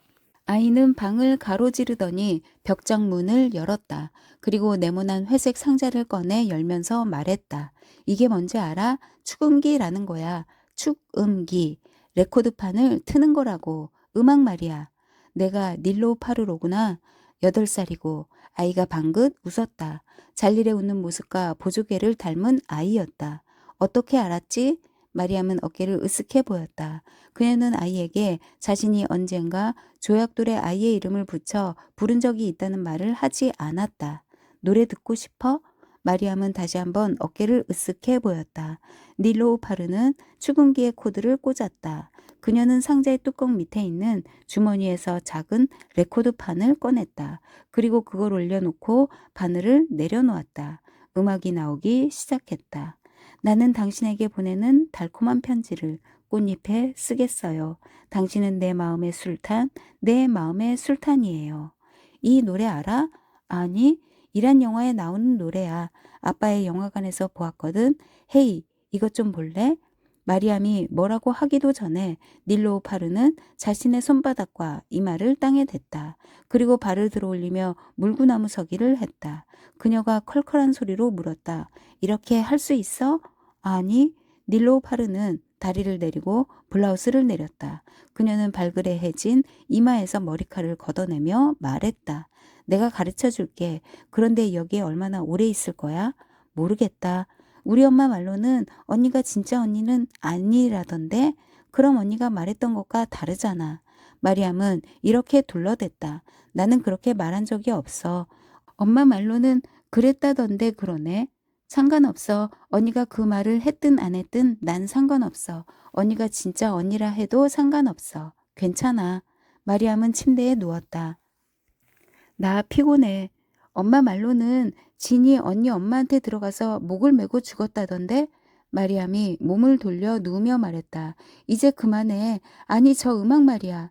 그날은 비비도 마리암을 보러 왔다. 그녀가 왔을 때는 비가 내리고 있었다. 비비는 얼굴을 찡그리며 침대 옆에 의자에 묵직한 몸을 내려놓았다. 마리암, 이 연병할 놈의 피 때문에 내 엉덩이가 부서지는구나. 죽겠다. 빌어먹을. 얘야, 이리 와라. 울지 마, 뚝 그쳐. 불쌍한 것 같으니. 그날 밤 마리암은 오랫동안 잠을 잘 수 없었다.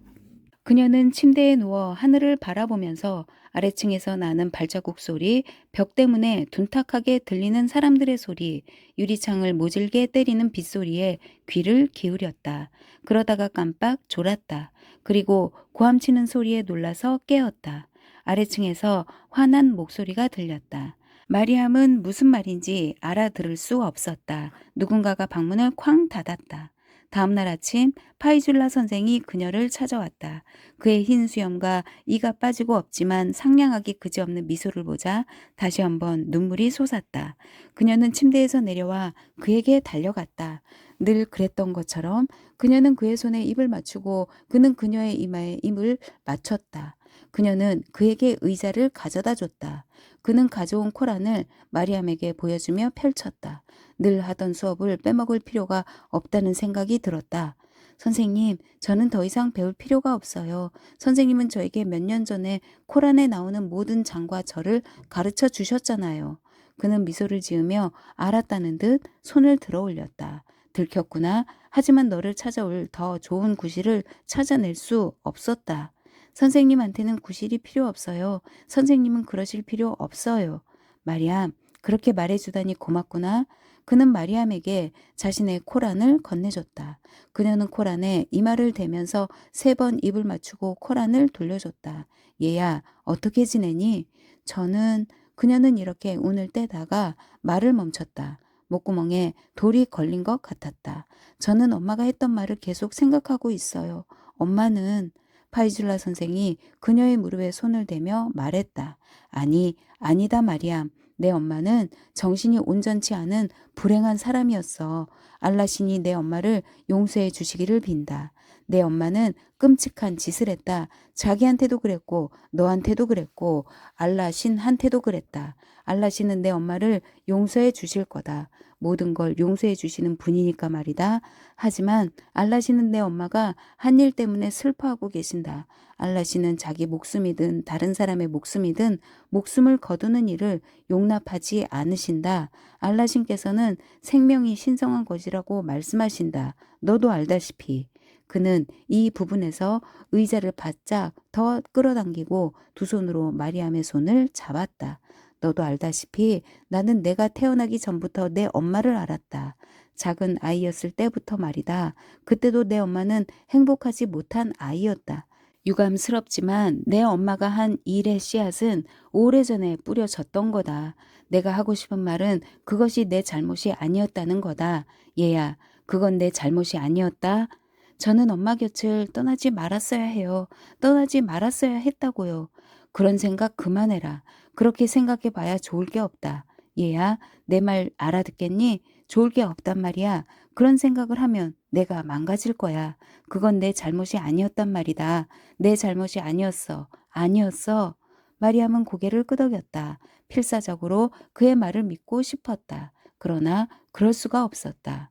한 주가 지난 어느 날 오후 문을 두드리는 소리가 나더니 키가 큰 여자가 들어왔다. 고운 피부에 붉은 머리를 하고 손가락이 긴 여자였다. 나는 아프순이다. 닐로파루의 엄마다. 마리암, 씻고 아래층으로 내려오지 않겠니? 마리암은 방에 있는 게 좋다고 말했다. 아니다. 너는 모르겠지만 내려와야 해. 너와 얘기를 좀 해야겠다. 중요한 일이다. 잘릴과 그의 부인들은 기다란 짙은 갈색 탁자의 맞은편에 앉았다. 마리암과 그들 사이의 탁자 중앙에는 싱싱한 금잔화가 꽂힌 유리꽃병과 물 주전자가 놓여 있었다. 자신을 닐로파르의 어머니 아프순이라고 말했던 붉은 머리의 여자는 잘릴의 오른편에 앉아 있었다. 다른 두 부인들인 하디자와 니르기스는 그의 왼편에 앉아 있었다. 부인들은 얇은 검은 스카프를 두르고 있었다. 그런데 마지못해 그런 것처럼 머리가 아니라 목에 느슨하게 두르고 있었다. 그들이 나나를 위하여 검은 스카프를 두를 것이라고 상상할 수 없었던 마리암은 그들 중 하나 혹은 잘일이 그렇게 하자고 제안했을 것이라고 생각했다. 아프수는 자네 물을 따라 마리암 앞에 있는 바둑판 무늬의 헝겊 받침에 놓아줬다. 그녀는 손으로 부채질을 하며 말했다. 이제 겨우 봄인데 벌써 덥네. 턱이 작고 검은 고수머리를 한 나르기스가 물었다. 편안하니? 우리는 내가 편안하게 지내기를 바라고 있어. 이 시련이 아주 힘들 거라는 거 알고 있다. 그래, 힘들겠지. 다른 두 사람이 고개를 끄덕였다. 마리암은 그들의 뽑힌 눈썹과 희미한 동정의 미소를 눈여겨보았다. 머릿속에서 유쾌하지 못한 소리가 들리는 듯 했다. 목이 탔다. 그녀는 물을 조금 마셨다. 마리암은 잘릴의 뒤에 있는 널찍한 창문을 통해 꽃이 핀 사과나무들을 볼 수 있었다. 창문 옆에 벽에는 검은 목재의 캐비닛이 있었다. 그 안에는 시계와 잘릴이 어린 소년색과 물고기 한 마리를 들고 찍은 사진이 액자에 담겨 있었다. 물고기의 비늘이 햇볕을 받아 빛나고 잘릴과 소년들이 이를 드러내고 웃는 사진이었다. 아프순이 말했다. 우리가 너를 내려오라고 한 것은 아주 좋은 소식이 있기 때문이야. 마리암이 눈을 치켜떴다. 그녀는 의자에 구부정하게 앉아 탁자 위에 주전자를 무심히 바라보고 있는 잘릴의 옆에 앉은 여자들이 재빠르게 눈길을 교환하는 걸 보았다. 마리암을 향해 눈을 돌린 사람은 셋 중에서 나이가 제일 많아 보이는 하디자였다. 그들은 마리암을 부르기 전에 누가 그렇게 해야 할지도 약속을 해 놓은 것 같았다. 하디자가 말했다. 너한테 청혼자가 있어. 마리암은 가슴이 철렁 내려앉았다. 그녀는 갑자기 얼얼하니 굳어버린 입으로 말했다. 뭐라고요? 하디자의 말이 이어졌다. 히스테갈이 청혼자가 있다는 말이야. 이름은 라시드야. 내 아버지가 사업상 알고 지내는 사람의 친구란다. 원래는 칸다하르 출신의 파시튼족인데 지금은 카불의 대흐마장 지역에 살고 있어. 2층 집도 갖고 있단다. 아프순이 고개를 끄덕이고 있었다. 너나 우리처럼 페르시아어를 쓴단다. 그러니 너는 파슈토어를 배울 필요가 없을 거야. 마리암은 가슴이 답답해졌다. 방안이 빙빙 돌면서 현기증이 일었다. 발밑이 움직이는 것 같았다.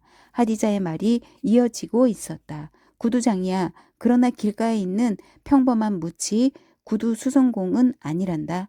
자기 가게도 갖고 있고 카불에서 가장 인기가 많은 구두장이 중 한 사람이란다.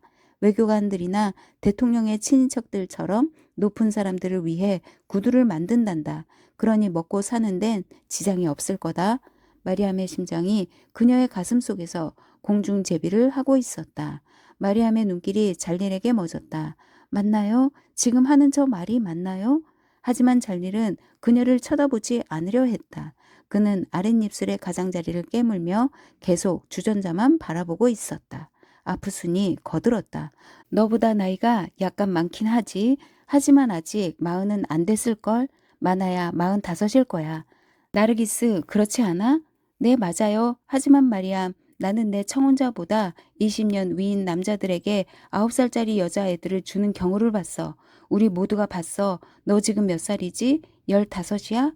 결혼하기에 딱 좋은 나이야. 이 말에 모두가 고개를 끄덕였다. 마리암은 자신과 똑같은 나이에 배다른 자매들인 사이데와 나히드에 관해서는 그들이 아무 말도 하지 않고 있다는 사실을 놓치지 않았다. 그 애들은 카불 대학에 들어갈 예정이었다. 그 애들에게는 15살이 결혼하기에 딱 좋은 나이가 아닌 모양이었다. 나르기스의 말이 이어졌다. 게다가 그 사람도 소중한 사람을 잃었다더라. 10년 전에 부인이 아이를 낳다가 죽었단다. 그리고 3년 전에는 아들이 호수에 빠져 죽었다고 하고. 그래 아주 서글픈 일이야. 그 사람은 지난 몇 년 동안 찾아봤지만 적당한 신부감을 찾지 못했단다. 마리암은 잘리를 바라보며 말했다. 저는 그러고 싶지 않아요. 저는 원치 않아요. 그러지 마세요. 마리암은 코를 훌쩍이며 애원하는 자신의 어조가 마음에 들지 않았지만 어쩔 수 없었다. 부인 중 하나가 말했다. 마리암, 정신 차려. 마리암은 이제 더 이상 누가 무슨 말을 하는지 신경을 쓰지 않았다. 그녀는 잘리를 응시하며 그가 뭔가 말해주기를, 이 모두가 사실이 아니라고 말해주기를 기다리고 있었다. 평생 여기에서 살 순 없잖니? 내 자신의 가정을 원하지 않는 거니? 그래, 가정과 내 아이들 말이다. 앞을 봐야지. 촌사람과 결혼하는 게 좋을 수도 있겠지. 그러나 라시드는 건강하고 너한테 관심이 있는 사람이다. 집도 있고 직장도 있어. 그게 정말로 중요한 거 아니니? 카불은 아름답고 신나는 도시다. 이렇게 좋은 기회는 또 없을 거야. 마리암은 부인들을 향해 말했다. 저는 파이줄라 선생님과 같이 살 거예요. 선생님은 저를 받아주실 거예요. 틀림없어요. 하디자가 말했다. 그건 좋지 않아. 그 사람은 늙었고 또 그녀는 적당한 말을 찾으려고 하는 것 같았다. 마리암은 그녀가 진짜 말하고 싶은 건 그가 너무 가까이 산다는 말이라는 걸 알았다. 그녀는 그들이 뭘 하려는지 알았다. 너한테 이렇게 좋은 기회는 또 없을 거야. 그들에게도 이렇게 좋은 기회는 없을 터였다. 그들은 마리암이 태어나면서 치욕을 당했고 이것이 남편의 수치스러운 실수의 마지막 흔적을 단 한 번에 지울 수 있는 절호의 기회였다. 그들은 그녀를 멀리 보냄으로써 치욕의 뿌리를 제거하려 하고 있었다. 하디자가 드디어 말했다. 그는 너무 늙고 힘이 없어. 그가 죽으면 어떻게 할 거야? 너는 그의 가족한테 짐이 될 거야. 내가 지금 우리한테 그러는 것처럼 말이야. 마리암은 그녀가 입 밖에 내지 않은 말이 바로 이 말이라는 걸 알았다. 그 말이 추울 때 입에서 나오는 입김처럼 하디자의 입에서 나오는 게 거의 보이는 것 같았다. 마리암은 헤라트의 동쪽으로 650km쯤 떨어진 크고 낯설고 인구가 많은 카불에서 사는 모습을 상상해 보았다. 그 도시에 대해서는 잘 일이 언젠가 얘기해 준 적이 있었다. 650km, 지금까지 그녀가 오두막에서 가장 멀리 와 본 건 잘릴의 집까지 걸어온 2km가 전부였다.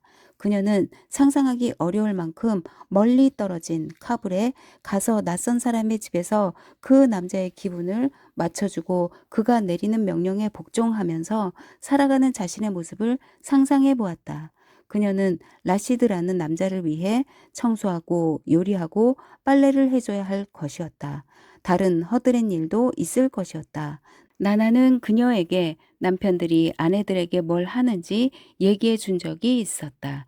그녀를 두렵게 하고 식은땀이 나도록 만든 것은 특히 그 친밀한 행위에 대한 생각이었다. 그녀는 그것이 고통스럽고 잘못된 행위라고 상상했다. 그녀는 다시 잘리를 향해 말했다. 말씀해 주세요. 저한테 이러지 않으시겠다고요. 아프순이 말했다. 사실대로 말하면 내 아버지는 이미 라시드에게 허락하셨어. 라시드는 헤라트에 와 있어. 카불에서 여기까지 먼 길을 온 거야. 내일 아침 니카가 있을 거야. 그리고 정오에 카불을 향해 떠나는 버스가 있다. 마리암이 소리쳤다. 말씀해 보세요. 여자들이 이제 조용해졌다. 마리암은 그들도 잔리를 지켜보고 있다는 걸 깨달았다.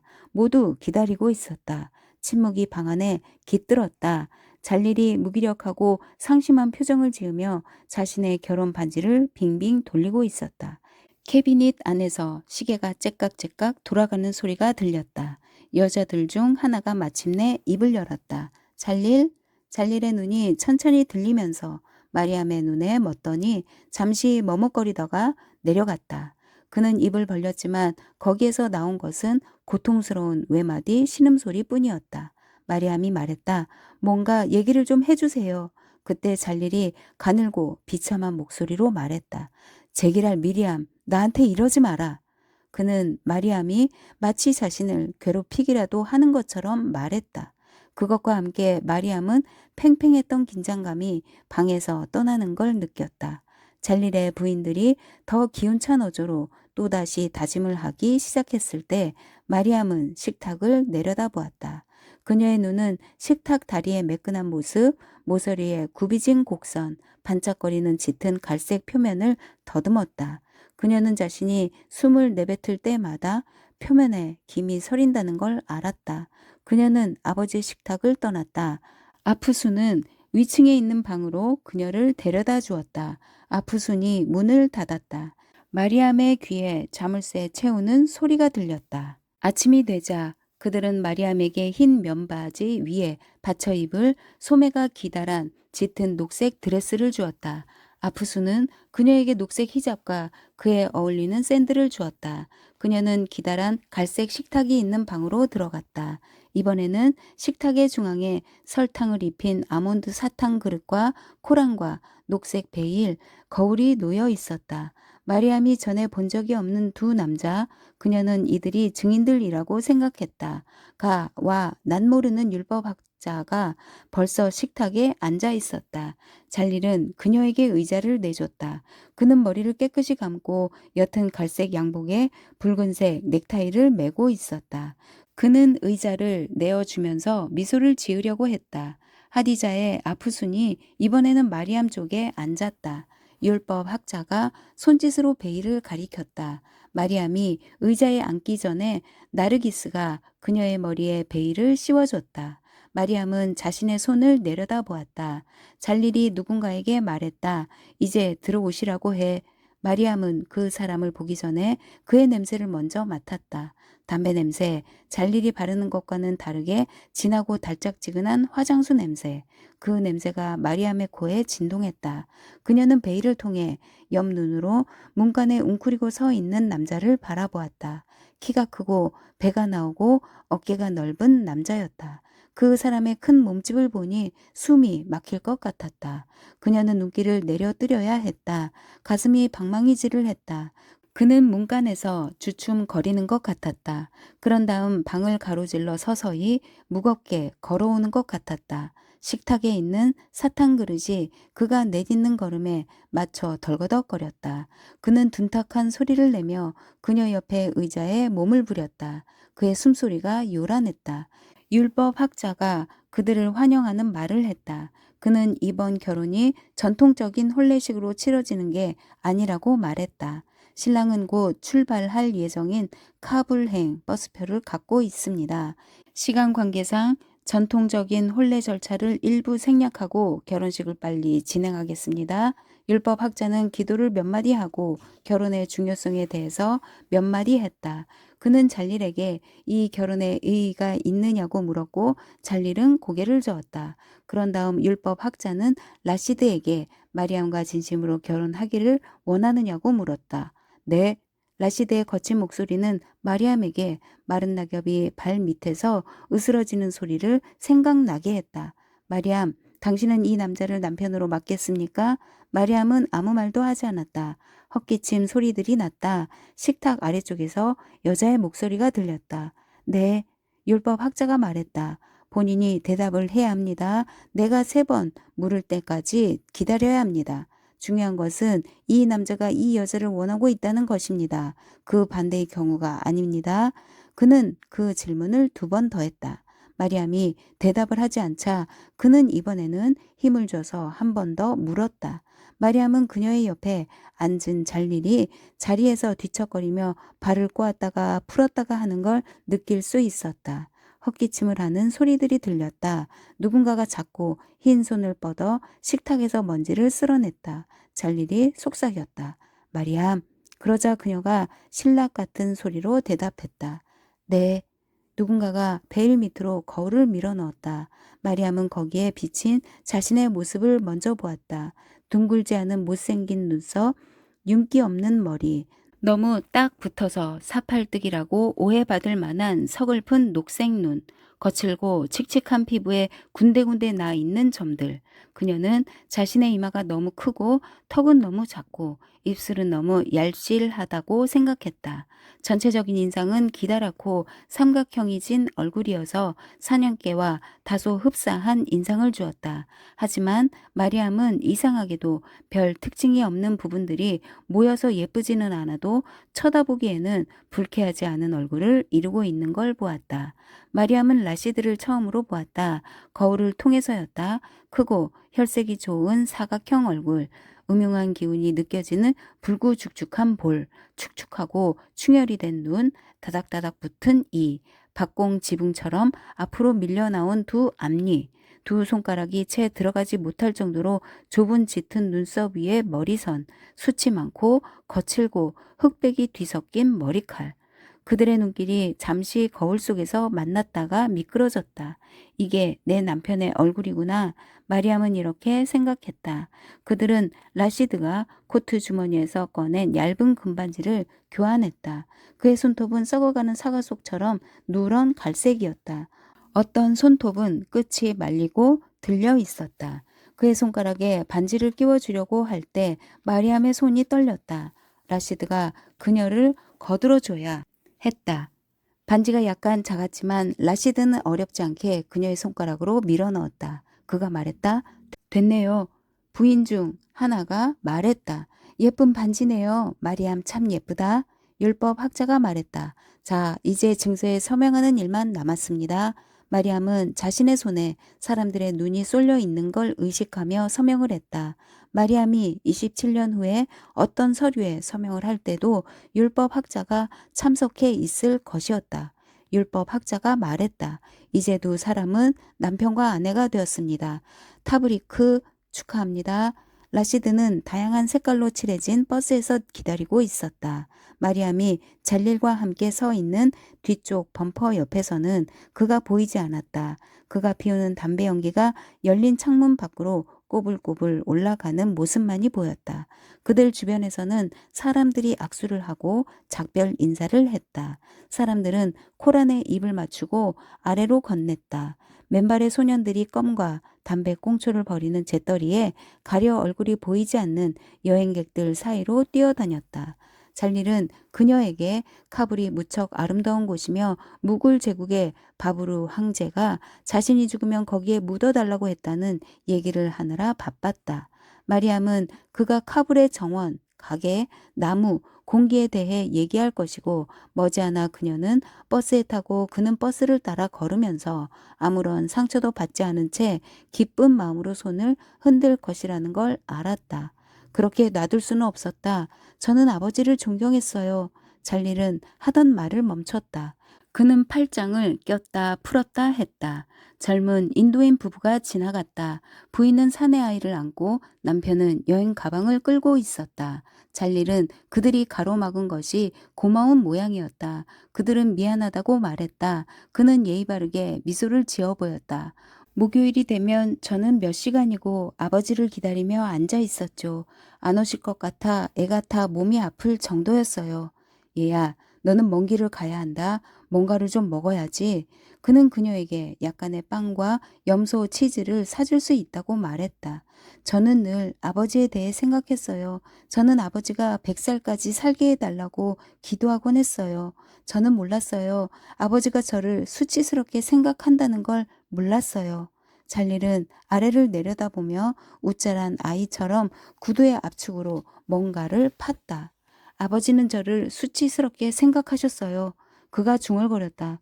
너를 찾아가마. 내가 카불로 가마. 우리는 아니에요. 오지 마세요. 만나지 않겠어요. 오지 마세요.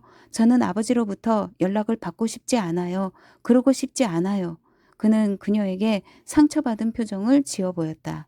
아버지와 저는 여기서 끝났어요. 이제 작별 인사를 하시죠. 그가 희미한 소리로 말했다. 이렇게 떠나지 마라. 아버지는 제게 파이줄라 선생님한테 작별 인사를 할 시간을 줄 만한 품위도 없으셨어요. 그녀는 돌아서서 버스의 옆쪽으로 걸어갔다. 그녀는 잘릴이 따라오는 소리를 들을 수 있었다. 그녀가 버스에 올라타려 할 때 그가 뒤에서 부르는 소리가 들렸다. 마리암! 그녀는 계단을 올라갔다. 그녀는 그가 밖에서 자신과 나란히 걸어오는 걸 견눈으로 보아 알았지만 창문 밖을 내다보지 않았다. 마리암은 라시드가 다리 사이에 그녀의 여행 가방을 놓고 앉아있는 뒤쪽으로 걸어갔다. 그녀는 잘릴이 유리창에 손바닥을 댔을 때도 그리고 창문을 두드리고 또 두드려도 바라보지 않았다. 버스가 출발했을 때도 그녀는 그가 차를 따라 뛰어오는 걸 돌아보지 않았다. 버스가 그곳을 빠져나왔을 때도 그녀는 그가 멀어지고 먼지 구름에 쌓여 사라지는 모습을 돌아보지 않았다. 창가를 떠나 가운데로 자리를 옮긴 라시드가 두툼한 손으로 그녀의 손을 잡으며 말했다. 자, 됐어. 자. 그는 이 말을 하면서 뭔가 더 흥미로운 것이 그의 눈길을 사로잡기라도 한 것처럼 눈을 가늘게 뜨고 창밖을 바라보았다.